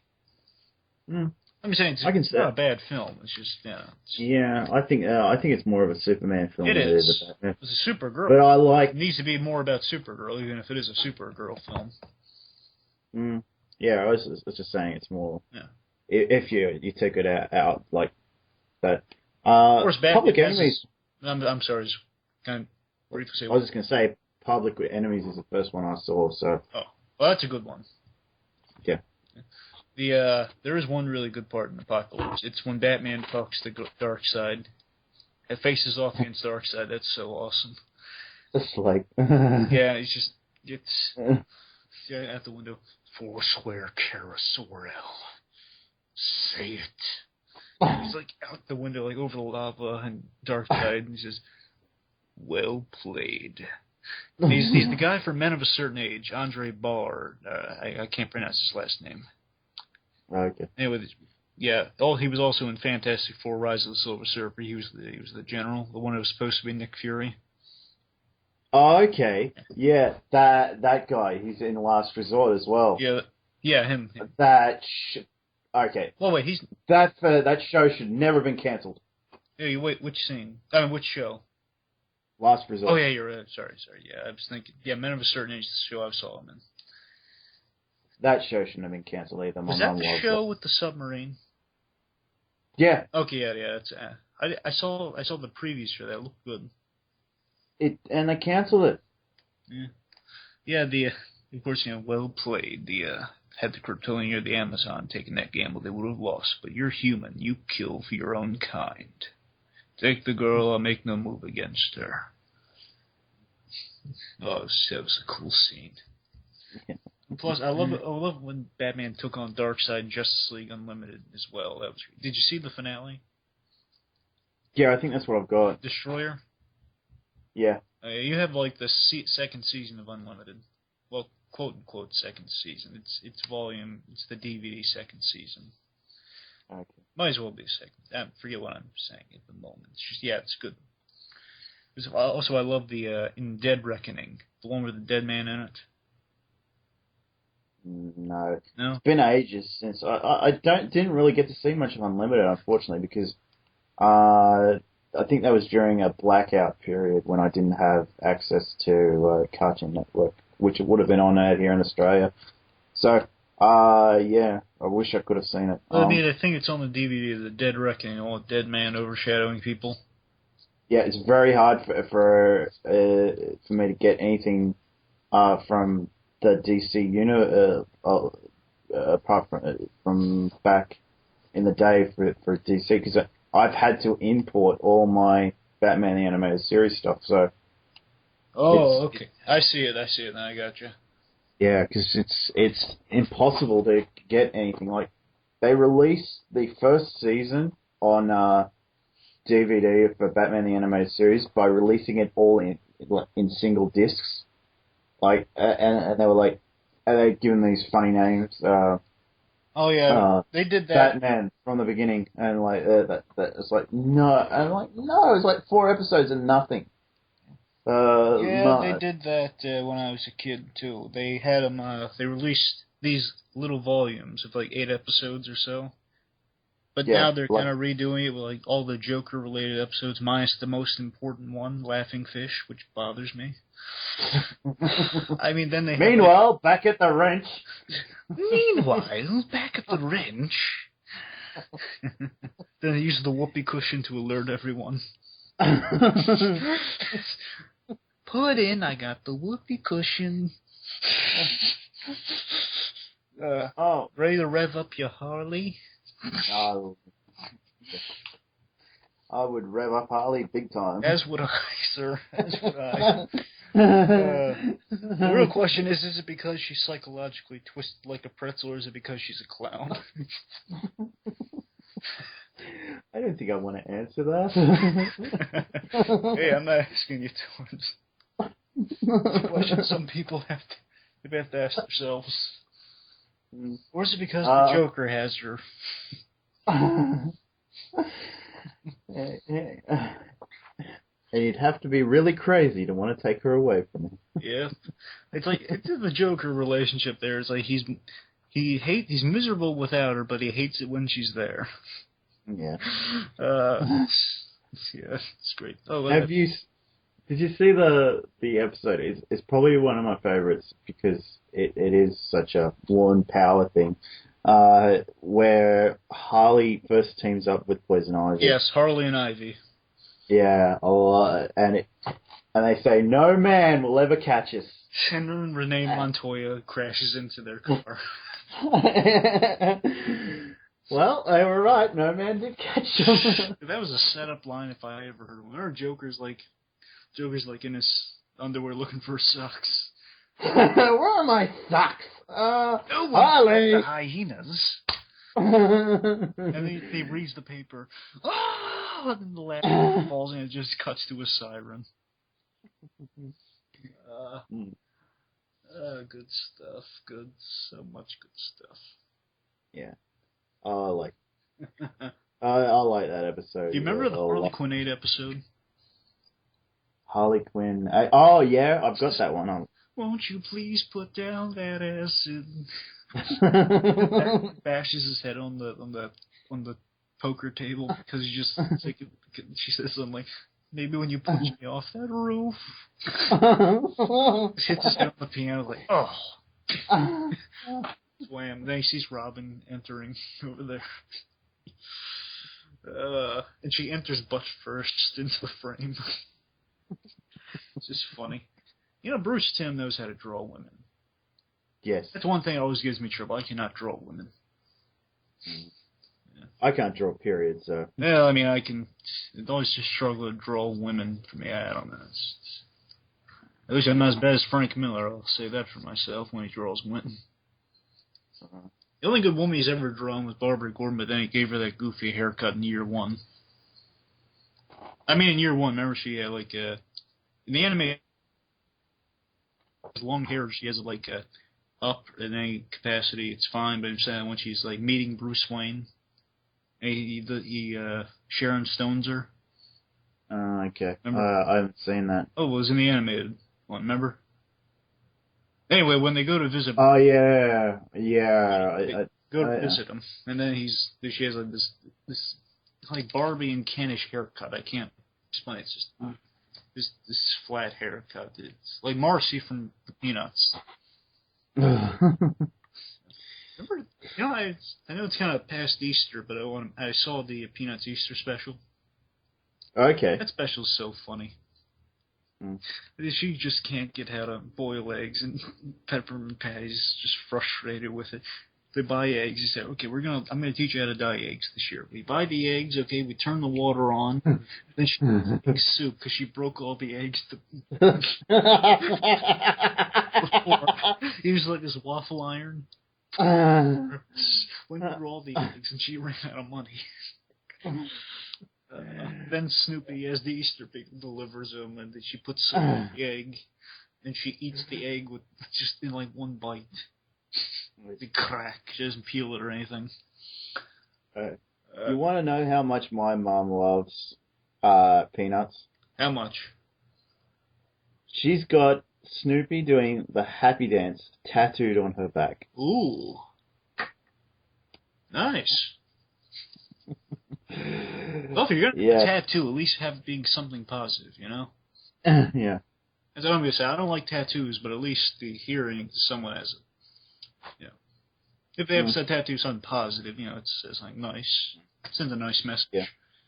Yeah, well, that's one of many tattoos she had. And my friend asked me, "Oh, what would your mum say if you got a tattoo?" And I said, "My mum at the time she had 3." So I said, "Well, she's not going to say much because she's got 3 tattoos herself." And he was like shocked. Yeah, I love the friendship between Stewie and no, did I say Stewie?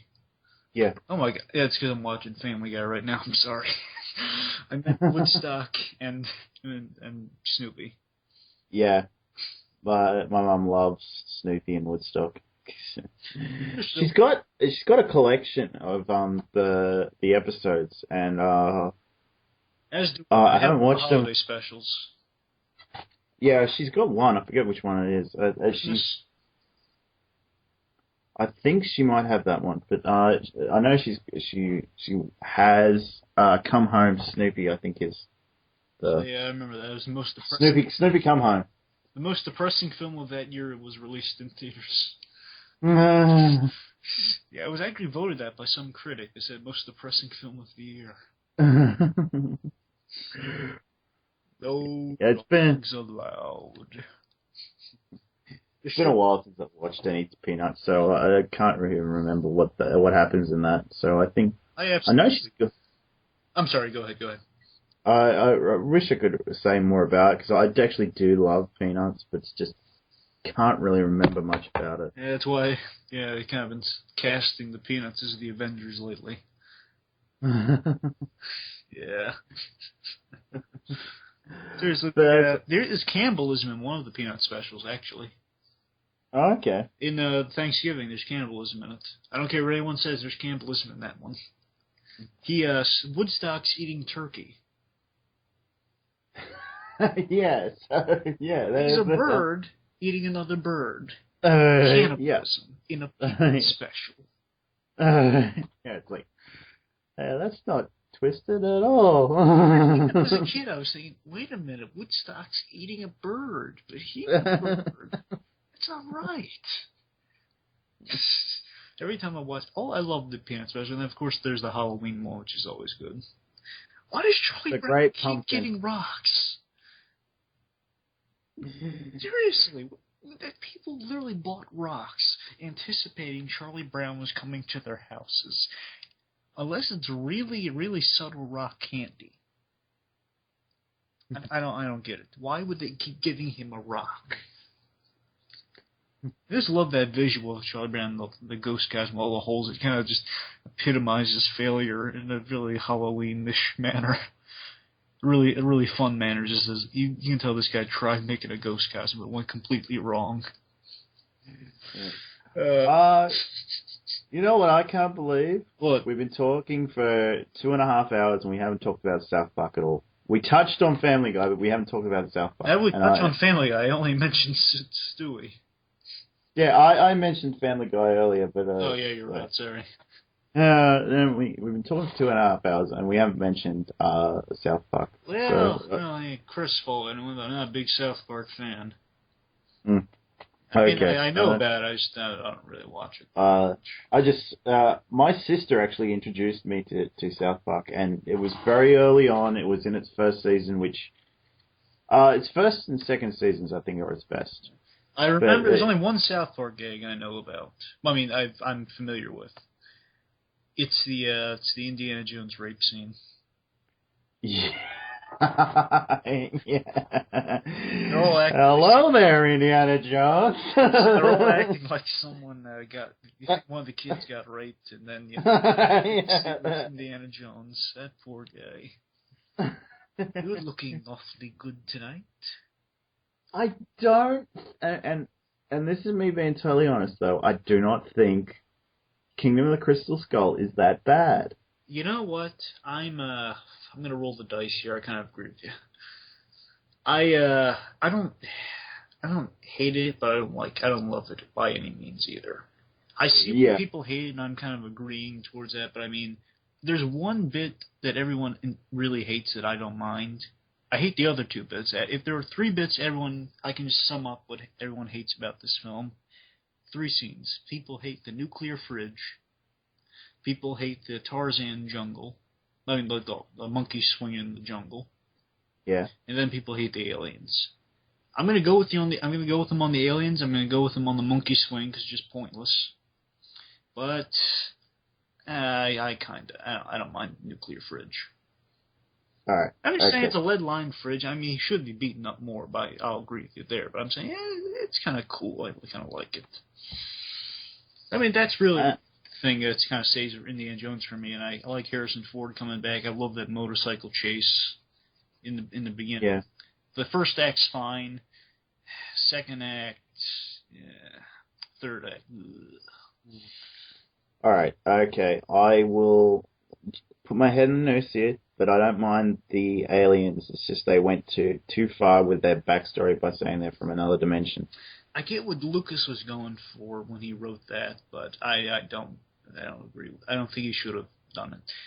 He's going for like a 50s beat. But the idea is that Indiana Jones 1 is in the 30s, and then we get it's like in the 30s, then we get some 40s for Indiana Jones 3. Then Kind of. no, it can't. Yeah, because we get Hitler in there, and I know it's like it's at least borderline on in the 40s, I think. Yeah, I'll give you that. Anyway, for the third one, at least that's the third one. The first one's definitely in the 30s. Yeah. Anyway, point is that he's kind of going for to make Indiana Jones older to explain it. He's going to be in the 50s, and that's a good setting. I'll agree from there. And making the Russians the bad guy, not bad. But I don't know. If he's going like 50s B-movie sci-fi, with the aliens. I see where he's going with, but I don't think it really fits Indiana Jones. I mean, the idea is he's skeptical of the mystic and the magical, but then he has like this, he has like the Holy Grail experience. Yeah. I mean, he's just getting used to magic. I don't think we should go to other worlds yet. I just don't think we should go to other worlds in Indiana Jones. We can probably speculate about old worlds, but not new ones. They could have done some magic again in the 50s, I think. Yeah, I mean, magic and yeah. I mean, if you're gonna do the Crystal Skull, don't make it alien. Just make it old. You can use the Crystal Skull, but just not for aliens, though. Yeah, and it's real crystal skulls that they could have referenced. Like the that are like go to the Aztecs a little bit, I guess maybe. Yeah. Oh, if not, then go do something regarding the Aztecs or the Mayans or something like going back there. I don't know. You know what? I got a confession to make. I got the Blu-ray set a while back. Yeah. Still have not sat down and watched Temple of Doom yet.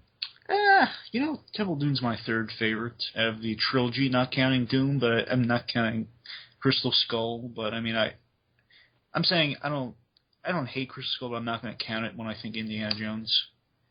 Yes. Again, people don't like it, but Temple of Doom's my third favorite, and I'm not crazy about that one too much either, but it's not bad. Yeah, I just thought it's like people I've met where I was like, Temple of Doom's the best Indiana Jones film. I'm like, did you see Raiders? Did you see Last Crusade? My problem with Temple of Doom, it's too dark for me. I mean, did you know that was after that film we got the PG-13 rating? Really? Yeah, because that film it was going to be rated either R or NC-17. Actually, at first it was going to be rated NC-17. Then they were going to make it rated R because you only had two ratings back then: PG or rated R. Well, then NC-17 would be kind of the R, really R. But anyway. Okay. So you got PG and you got R. Those are your two choices. And Steven Spielberg, and this is also a gag in Freakazoid, by the way.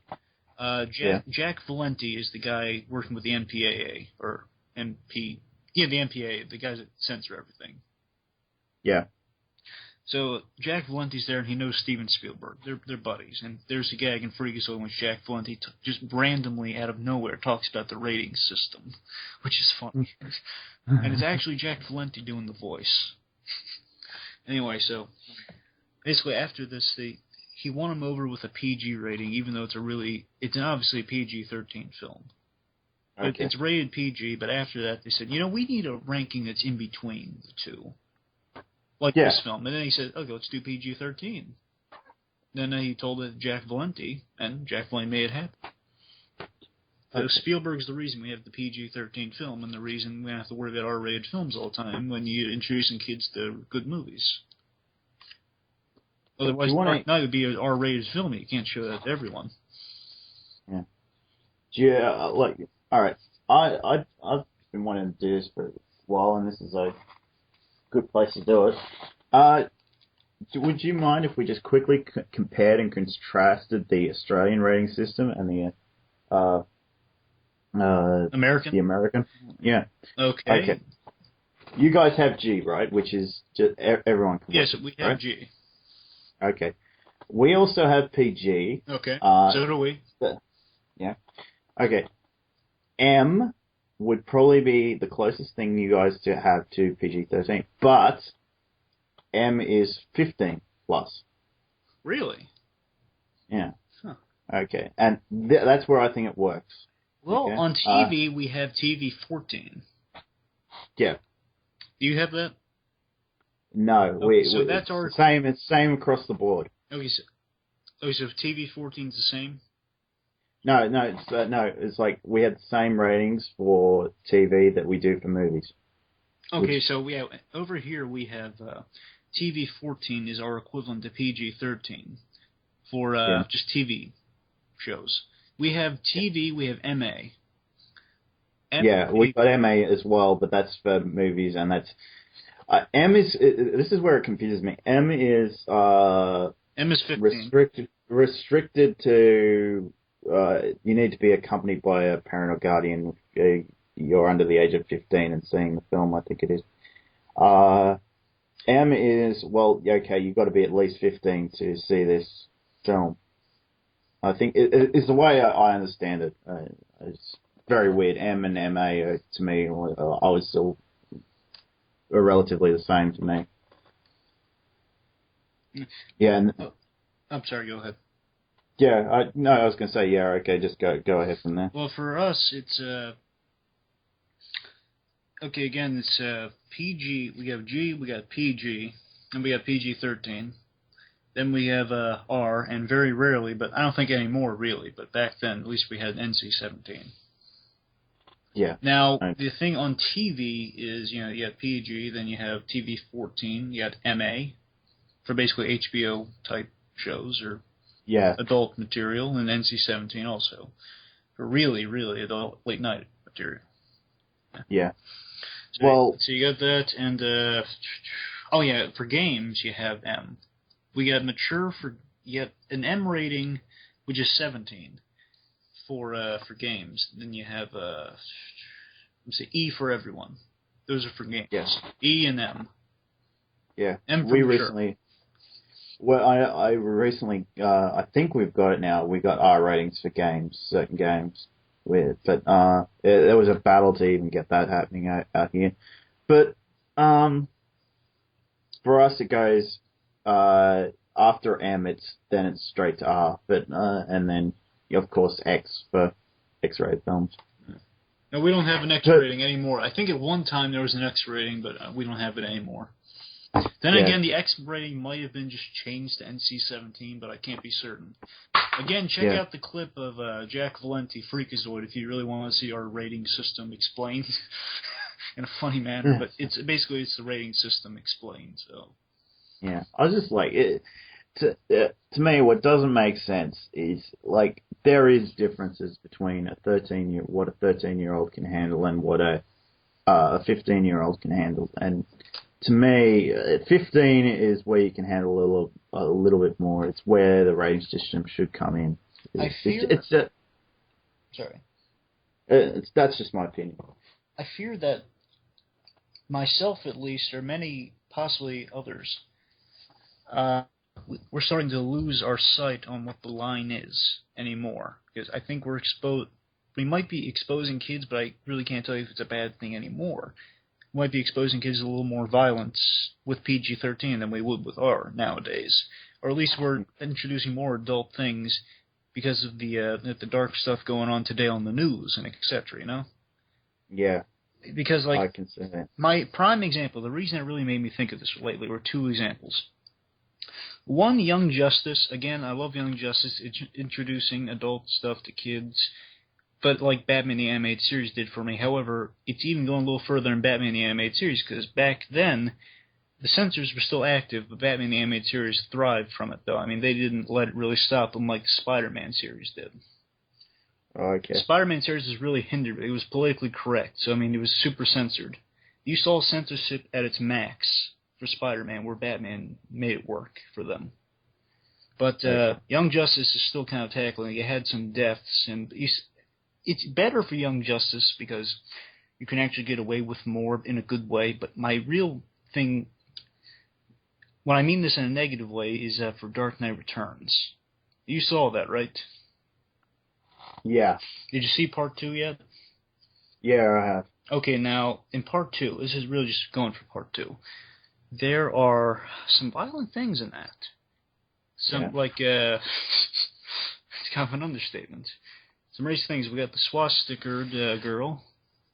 Yeah. Well, if you can call her that, Bruno.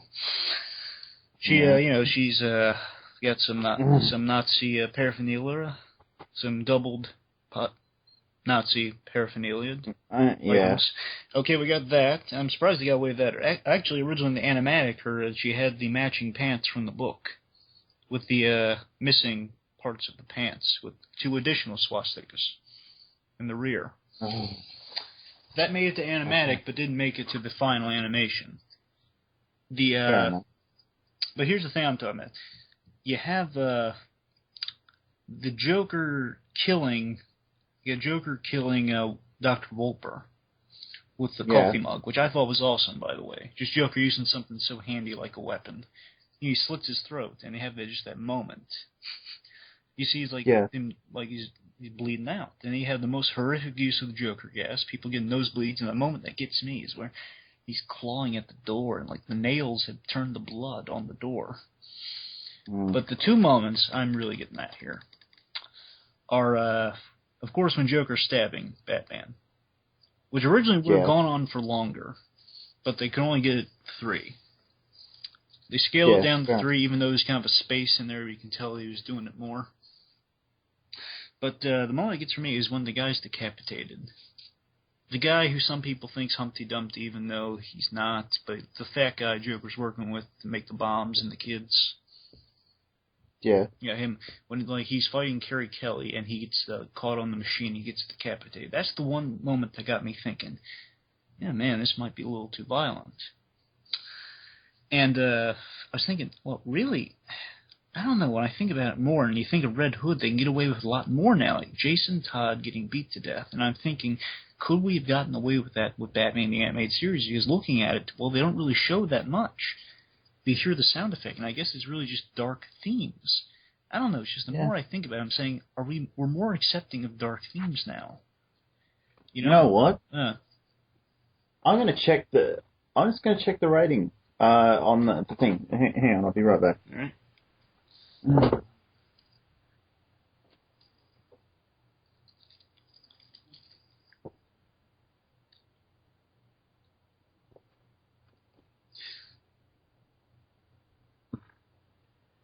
Okay. I checked the rating for both those films. They're rated M. Which films? Both Dark Knights, Night Returns, and Red Hood? Red Hood. Over there in Australia, that's what they're rated? Yeah, M15+. Okay, so you don't have a 13. Just making sure, just making sure. Yeah, so, to me, okay, right, I would, granted, I would probably I would have watched them first, but I would not show those films to an 8-year-old. I would not show them to a 9-year-old. I may show them to a 13-year-old. I probably would be hesitant about it, but yeah, you wouldn't. I don't think you should show those movies to anyone Um, 12 maybe, but I wouldn't be. I'd watch them first. I don't know. I just think, at least over here, it's just become so violent now. I think I'm more accepting of these violent things and kind of scale down to something that looks R-rated, like Dark Knight Returns, is kind of now a PG-13 for us. And Red Hood is kind of more acceptable for kids. It's scary, but I think we're getting that way, you know? Yeah, I get that, but I was like, I mean, overall, really, I don't know what to make of it. It's just maybe a little scary, so to speak. Yeah, it's just to me when you hear PG, you think, oh well, that should be all right, but not for me. Well, Nemo opens with an act of murder. Yeah. Well, actually, did you know it was more graphic when it was first boarded? Really? Was it? Did you actually see the... Here's what you saw, okay? Originally, it was going to be structured differently, but originally you're going to see it periodically through the film. You're going to see flashbacks of that opening, like a few bits of it. Like the ending bit would be him holding Nemo as an egg. It'd be like him showing her the reef, then seeing the barracuda, then the attack, then being knocked out, then Nemo. But here's the kind of horrific thing. In the original like storyboarded version they were going to go with, like it was just about to be animated.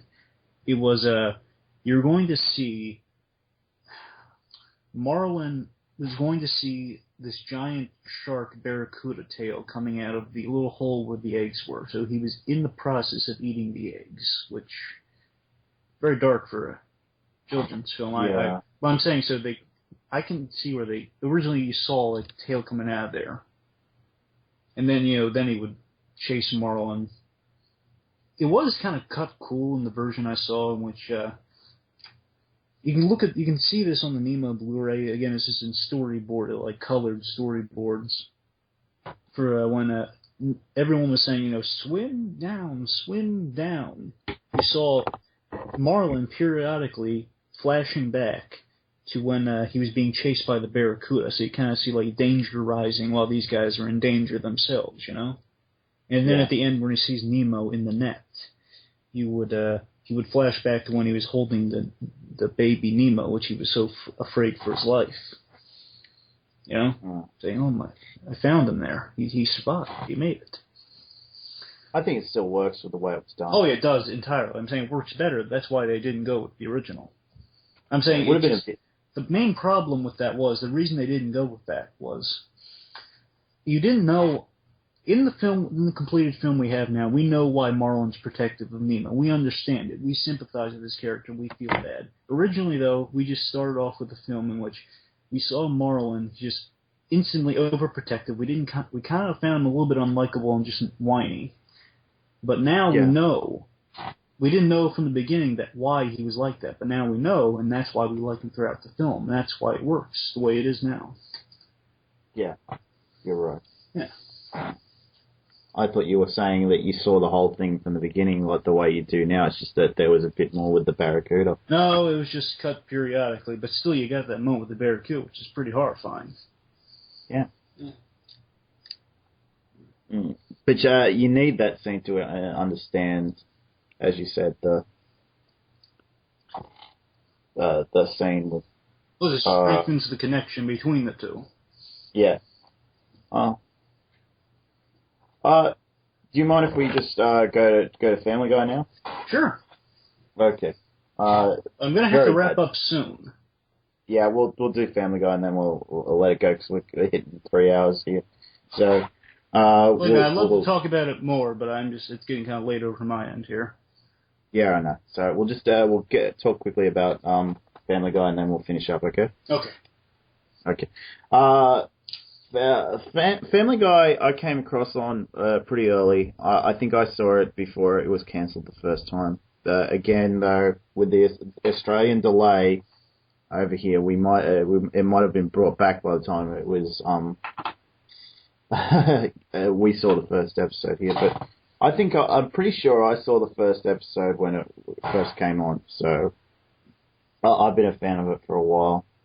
I think it's gone down a hill a bit since Seth MacFarlane kind of sort of left and is To do doing Ted. other things. To do Yeah, do Ted. Ted. And the other shows. I'd say, American Dad, I think's all right. It's no Family Guy, and Cleveland Show. Yeah, I very rarely watch Cleveland Show. I was like, it's Cleveland. Well, I'm sorry. You were saying? I was saying why why does Cleveland get a spin-off? It's weird that he gets a spin-off. Yeah, well, you can't give it to Quagmire because he's technically a rapist. Yeah, Can't give it to Joe because he's boring. By himself, he's boring. Yeah, it's just of all the ways I probably would have introduced, done a completely new character. That's all I would have done. But I haven't seen too much. Well, we're going to get that soon with a new show that should be coming out by Seth MacFarlane. Okay. It's going to be about a mother protagonist, though. Okay, that should be interesting. Well, yeah. I'm sorry, go ahead. Yeah, Stewie's my favorite character, though, so... He is. Mine as well. Yeah. Yeah, if I may, I absolutely adore Family Guy. Yeah. However, now it's kind of... I'm going to say I idolize Seth MacFarlane. I do. My two idols are Seth MacFarlane and John Lasseter from Pixar. The guy at Toy Story and now the head of all animation. Yeah. So those two guys are my idols. Now, Seth MacFarlane is pure awesomeness in my eyes. Family Guy is just really funny. Has a lot of great creative gags. Just a lot of absurdist humor, which I think's funny. I'll admit, it was funnier back then, but I even thought it was funny when they brought it back. However, I will say this, to be critical and be honest. At least be honest, because, believe me, I love Family Guy, but I'm going to say, when Seth MacFarlane left to do Ted, now I absolutely love Ted. Best rated R comedy I've seen in many years. I think it's better than The Hangover, I really do. But, believe me, I love Ted, but I think all of that creative energy that went into making Ted, which was great, was lacking from Family Guy. Plus, Family Guy's lost some writers recently. They lost David A. Goodman. So then you have the writers that transferred to the Cleveland Show. So really, because of that loss, and then you have the most creative component, because Seth MacFarlane wasn't having as much say for the episodes. He was just coming in, he was recording the lines. Because of that, Family Guy's gone a little downhill, and then you spread over 3 shows. I think Cleveland Show... I enjoy the Cleveland Show. I think it's funny. I do. It's... American Dad had... I am still hopeful that Family Guy's going to come back from their slump. They're slowly coming back, but they're still kind of losing me every other episode, kind of ups and downs, but... I'm finding faults with it now, but I'm hoping it gets better because American Dad had one season that didn't do well, but then it came back, and I think it's a steady pace right now. It's good. American Dad. Cleveland Show hasn't lost me yet. I think it's funny. Every time I watch it, I think it's funny. It's just it's just not as easy for me to watch that as it is for because it's on a completely different network out here. So and I keep losing track of where I'm up to with it. Okay, some of your favorite Family Guy gags? A lot of them are from the early seasons, so yeah. That's some favorites. The one where the episode where Stewie is Peter thinks he's a woman and it's Stewie. I was just trying to figure out a way to put it. Yeah, it's breastfeeding Stewie, and Stewie's reaction is like, I think it's called "I'm Peter, Hear Me Roar." I think. Yeah. Season 3. Yeah. Then a lot of them must be from that season. A lot of Stewie moments. Can I say one? Yeah, you say novel. one. So, Brian, just working on a little novel of yours, and just typing away some words, just figuring out what to do with your protagonist. Just, just thinking of what to do next with your characters in your main storyline. Just thinking about stuff. Just thinking about that pizza you're never gonna get, but you're still trying to, just keeping on doing what you're doing in your little novel there. Just, no, I'm sure you're going to do fine. Yes. I love that gag too. Oh, I love so that's Iron Eagle. Oh, that's one of the sequels. There was Iron Eagle was coming on one of the cable channels out here, and they used that gag. They did. That's Iron Eagle. Remember James Woods? Oh, James Woods. Cool. I loved him as L-Man in the animated Justice League film. Mm. But also, James Woods and Family Guy. Ooh, piece of candy. Yeah, there was. I think when they brought him back for the murder one, it made up for the other time he was brought in. Like the first time was okay. It's when he stole Peter's identity. No, that was the second time.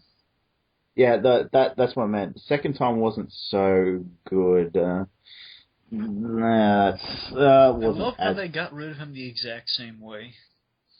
I thought that was funny. I heard jokes. There's a really funny joke. Sid Bartu said, "It's cracked me up. That's how they could have defeated Owlman in Justice League Crisis on Two Earths. Batman just laid out a trail of candy leading to the bomb. You say, with a little transport device. Nothing. Yeah. The world means nothing. Ooh, piece of candy. Piece of candy. Another piece of candy. That's the cancer of man. Piece of candy. Ooh, piece of candy. Ooh, piece of candy. What the? It doesn't matter. Yeah. Oh, Stewie. Oh, this is really great one. I love the musical numbers of Family Guy. Yeah.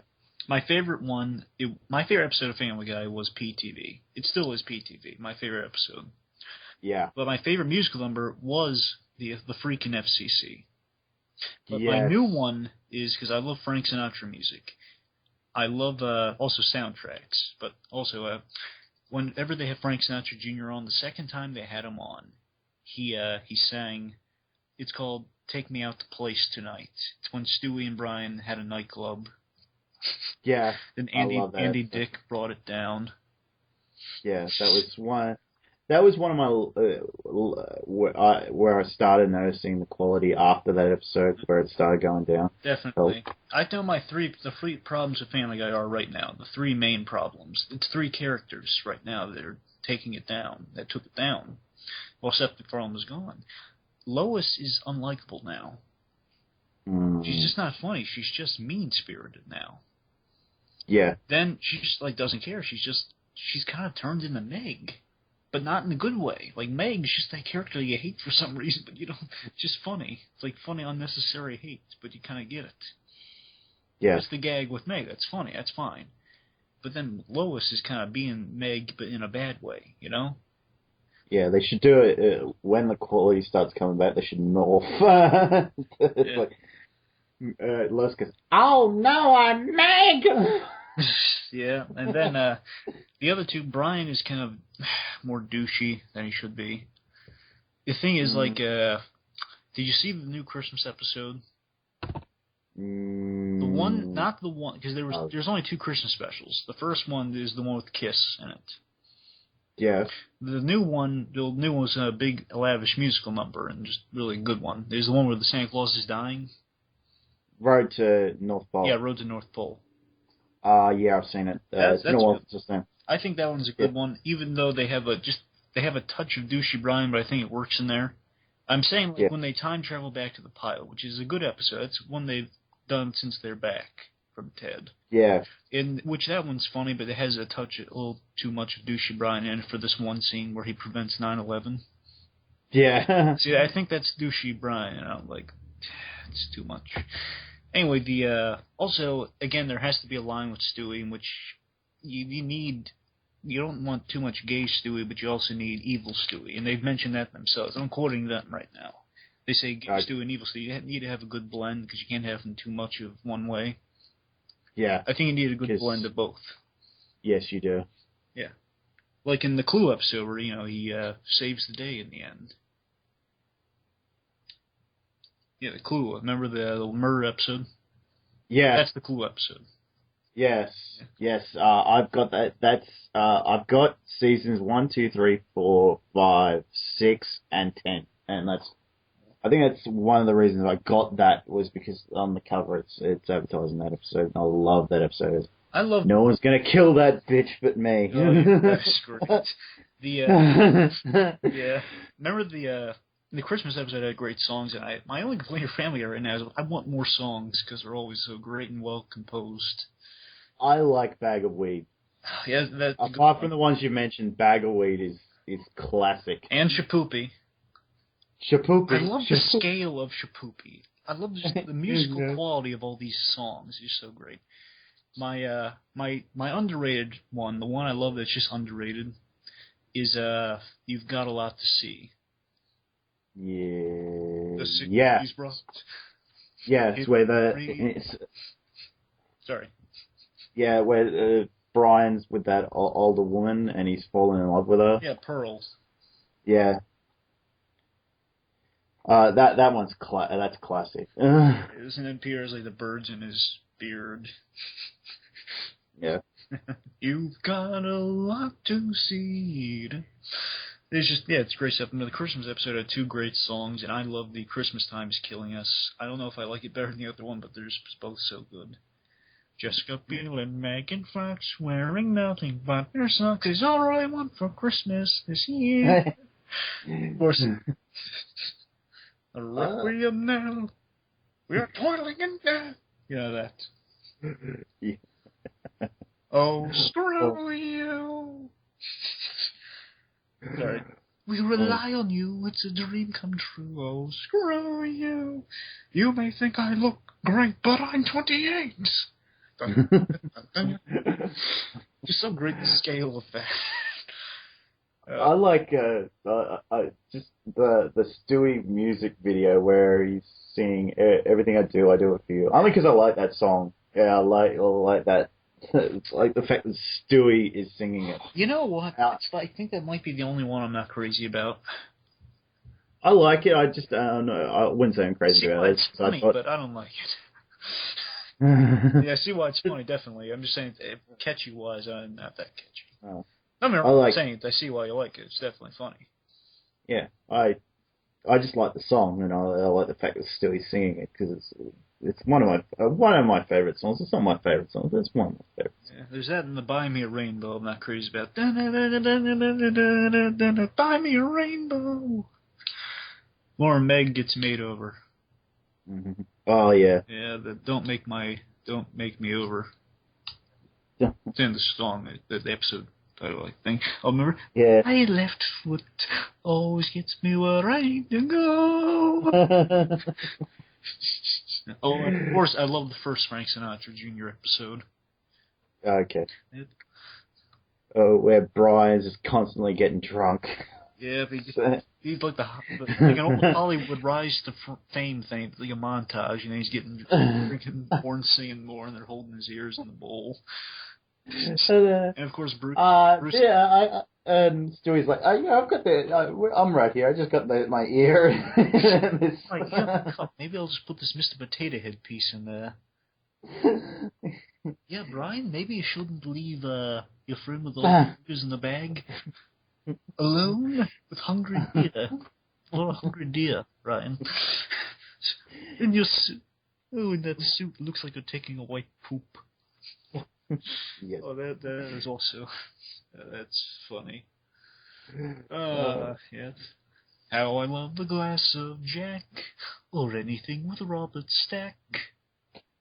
Yeah, I love them. Sorry. Yeah, I do love the show, especially its early seasons. Not a lot. I don't hate it. I don't hate it. I could never say I hate. Wait, have you seen Wish Upon a Weinstein? Yes, I have. That. Mm-hmm. Nothing else has worked so far.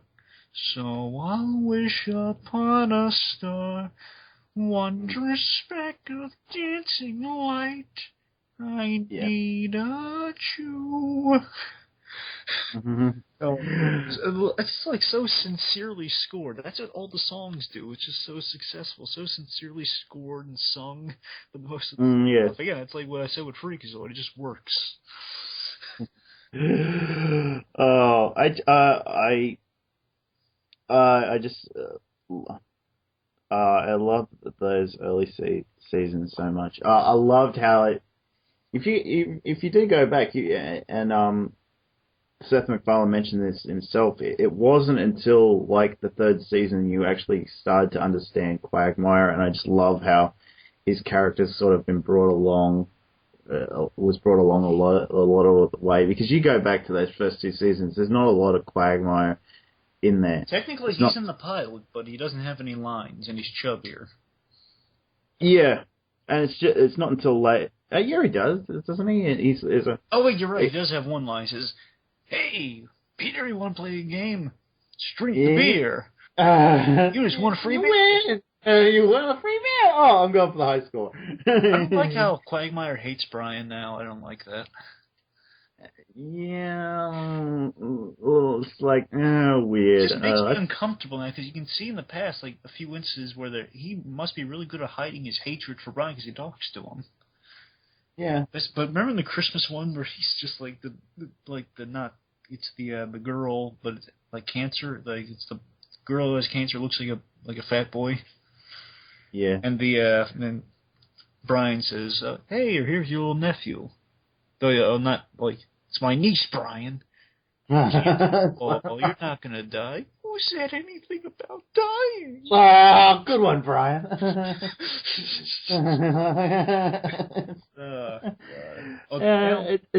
It kind of it works now, but not if you look at the continuity. I see what you mean by that. There is one thing one reference, and then we subject matter. Well, we should approach like the subject matter of Family Guy, how they kind of a little racy at times. But before that, I want to mention Down Syndrome Girl, because I think it's a good segue, even though I'm announcing it now before I say it. Yeah. Yeah, Down Syndrome Girl. That musical number is really good. That's probably my third favorite musical number after freaking FCC, because it's really well done and really catchy. Mm. Just between the two of us, we'll get you on that shorty bus, and then you're gonna take her for a while. Now go and press it. Ultra thrilling, wish fulfilling, you're spilling. Gratifying, fortifying, for some reason always shouting. Down syndrome. It's this big score build and ending is just really, really neat. Yes. Sorry. But yeah. I can't believe they copped a lot of flack for that, because I watched it, and it's like, well, just because she's Down syndrome doesn't mean that she can't not be a bitch. Exactly. That's what I was saying. Well, yeah, she's unlikable, so he's chewing her out for a good reason. Yeah. I'm saying, I mean, even handicapped people can be. I love the show Curb Your Enthusiasm. They've had some handicapped people who are really unpleasant. Like Larry David. Do you ever watch Curb Your Enthusiasm? No. Oh, that's a great show on HBO. That's my favorite show on HBO ever. It's free to air on Quick Flicks. Well, it's also on TV. I wouldn't watch it on there. It's always censored on there. Yeah. It's on Quick Flicks, so I've been meaning. I was looking for someone. If someone said something good about it, I would check it out. It's just it hasn't been on my list of things to watch, but yeah. I think Curb Your Enthusiasm is so true to how people are. Just calling them on it. That's what Larry David does. He just calls them on it. Yeah. Okay. Basically, George Costanza from Seinfeld. That's who he's based off of. This guy. Yeah. Yeah. Yeah, because that's who George Costanza was based off of. Yeah.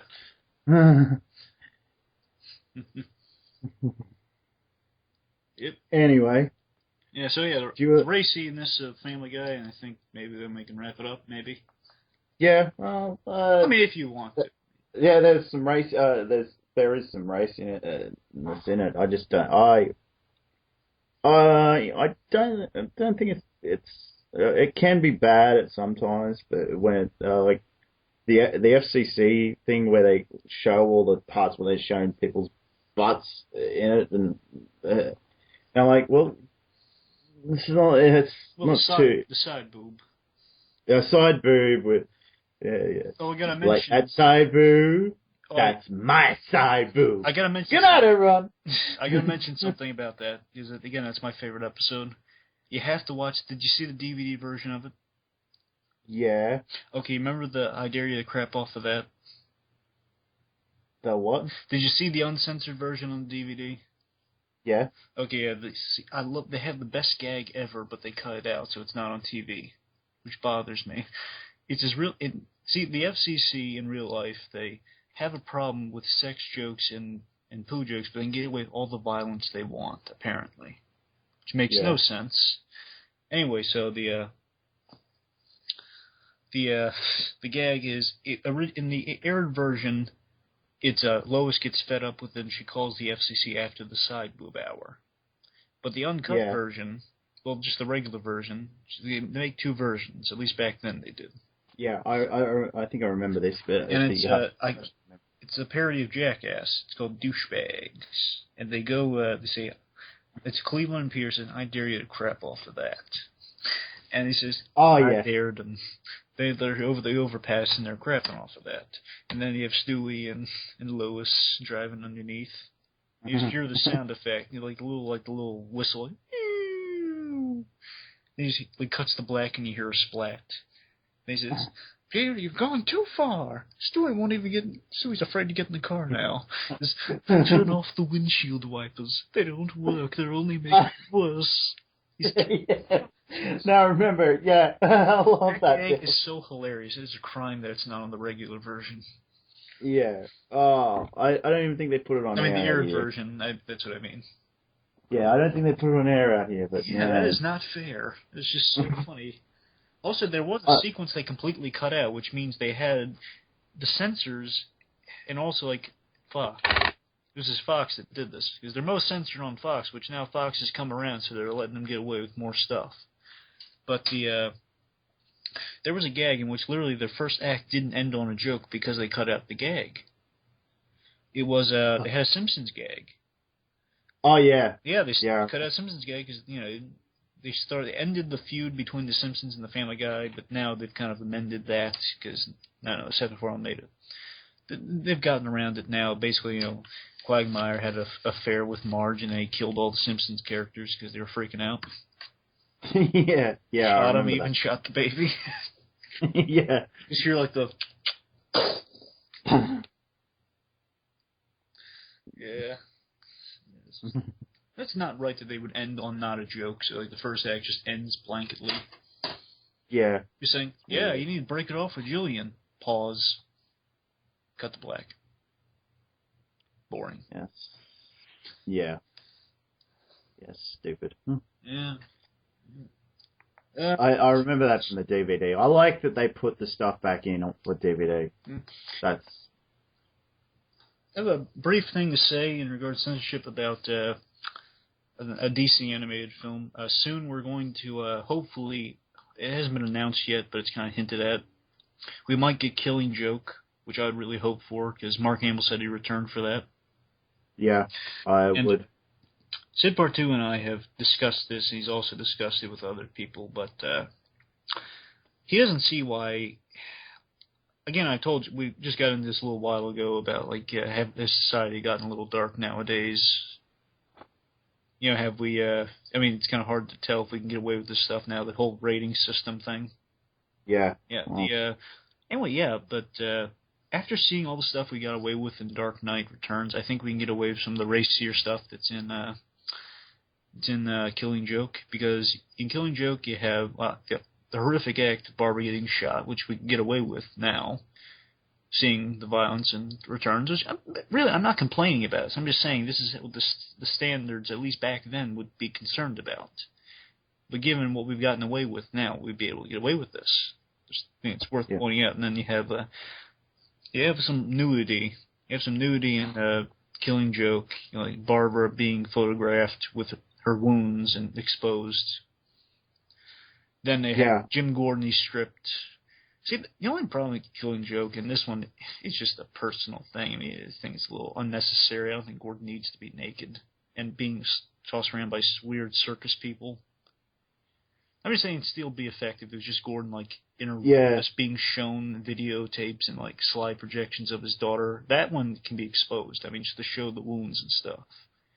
Yeah. I don't know, I'm just saying. You could even get away with it, him being in some boxer shorts or something. Yeah, that'd be a way to get around it, but they might just show him, but, like, keep him in shadow so they don't expose Gordon parts. Which, forget I said that. Sounds weird. Yeah. Anyway, I don't know. He's probably just going to censor it that way, and probably maybe off screen, or they're going to get away with some stuff like they got away with swastikas and rises, not rises and returns. Yeah.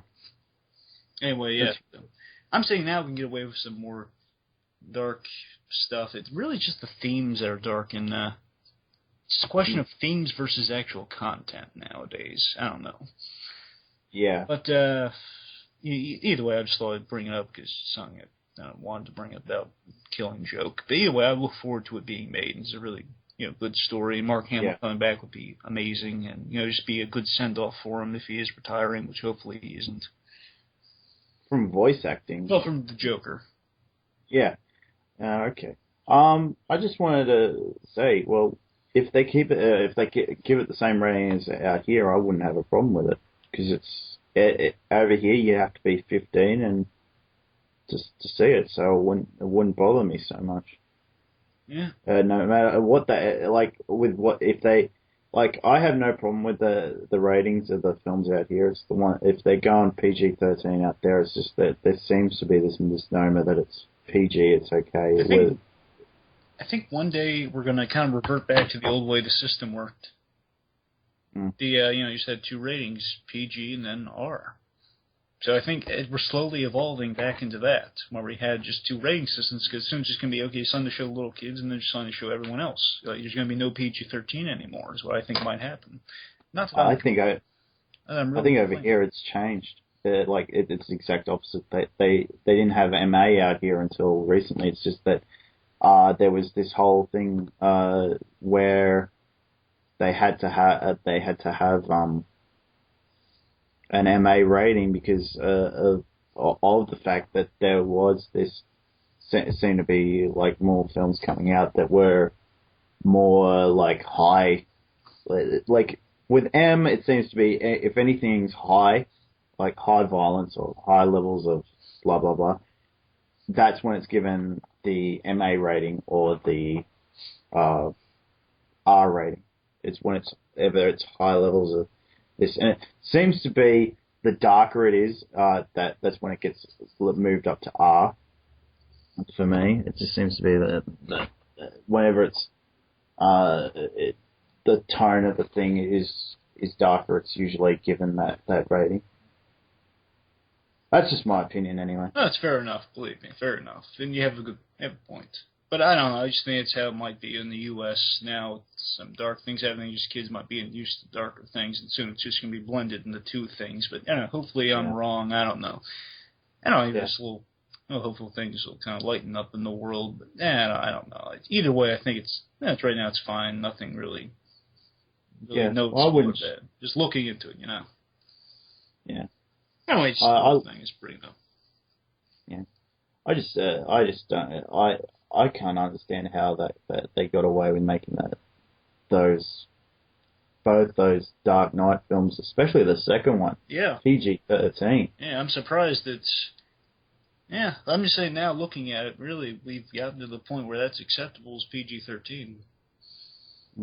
Seems like there's this dirty great big gap between because there's certain things you just should not show people. I know I said, well, I wouldn't show that Dark Knight Part 2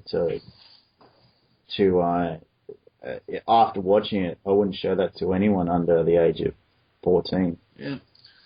Yeah, but it's kind of getting to the point now where you have to think maybe we're becoming a little too used to this stuff in just real life. And we can get away with it in animation. Again, that's kind of with Family Guy. We can get we can away with all this violence, but not the sexual stuff, Yeah. really weird. Like, they can get away with blowing someone's head off. Or, like, Peter, like, just he's, like, fantasizing, he grabs a gun, points in his mouth, and shoots himself, then Joe says, hey, Peter, what? You're always thinking about, like, doing something regarding Lois, or doing something with the kids or something. It's, yeah. Well, in that, it's more humor-based. Yeah. It's not... That's a different set of circumstances. But again, I probably wouldn't show... that show can be racy and as you said, violent at times. I wouldn't show that to anyone under the age of 13. But that's a different tone. So therefore, there's different ways of thinking about that. But with something like Dark Knight Returns, that's a very dark film. I would put that on the darkness level of a lot of Saw films because of the way it's presented.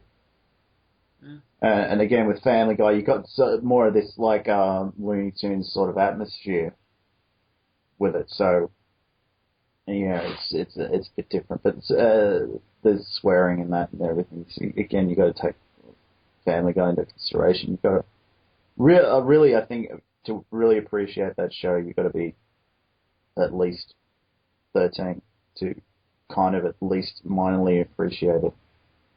Mm-hmm. So then the older you get, the more you do probably appreciate it. But I wouldn't again, depending on which episode it was, I wouldn't show that all that show to Over the Edge. A kid of 13 or 14. It depends on the child and the thing. I wouldn't show that to my nephew who's 7. Yeah. Yeah, you and Roger Rabbit can get away with dropping a piano on someone. Yeah. It took this really cartoony element to play it for seriousness. You know, they dropped the piano on his head, and you think about that. Yeah, man, he dropped a giant heavy object on his head. That's going to kill him, definitely. Yeah. I mean, yeah. Like, he broke, and of course he sold Bob Hoskins being the man who was pure awesomeness. Bob Hoskins doing such a great dramatic job. Like he says, yeah, my brother, he ran after him, piano dropped on his head, I broke my arm. He didn't make it. And of course then Dolores has that great line, he said, what got him? What's wrong with him? He says, Toon killed his brother, dropped the piano on his head, and you buy that line even though it's so absurd. Yeah. It's what makes it a great movie. It's a movie that, like I said, you should be born and then you shown that movie. Uh-huh. Yeah. Okay. Do you want to wrap it up here? Yeah, now? Let's wrap it up. Okay. I've got something to ask you before we after we finish recording, and then I'll put this together later. Okay. Okay. All right. Goodbye, everyone. Take care, everyone.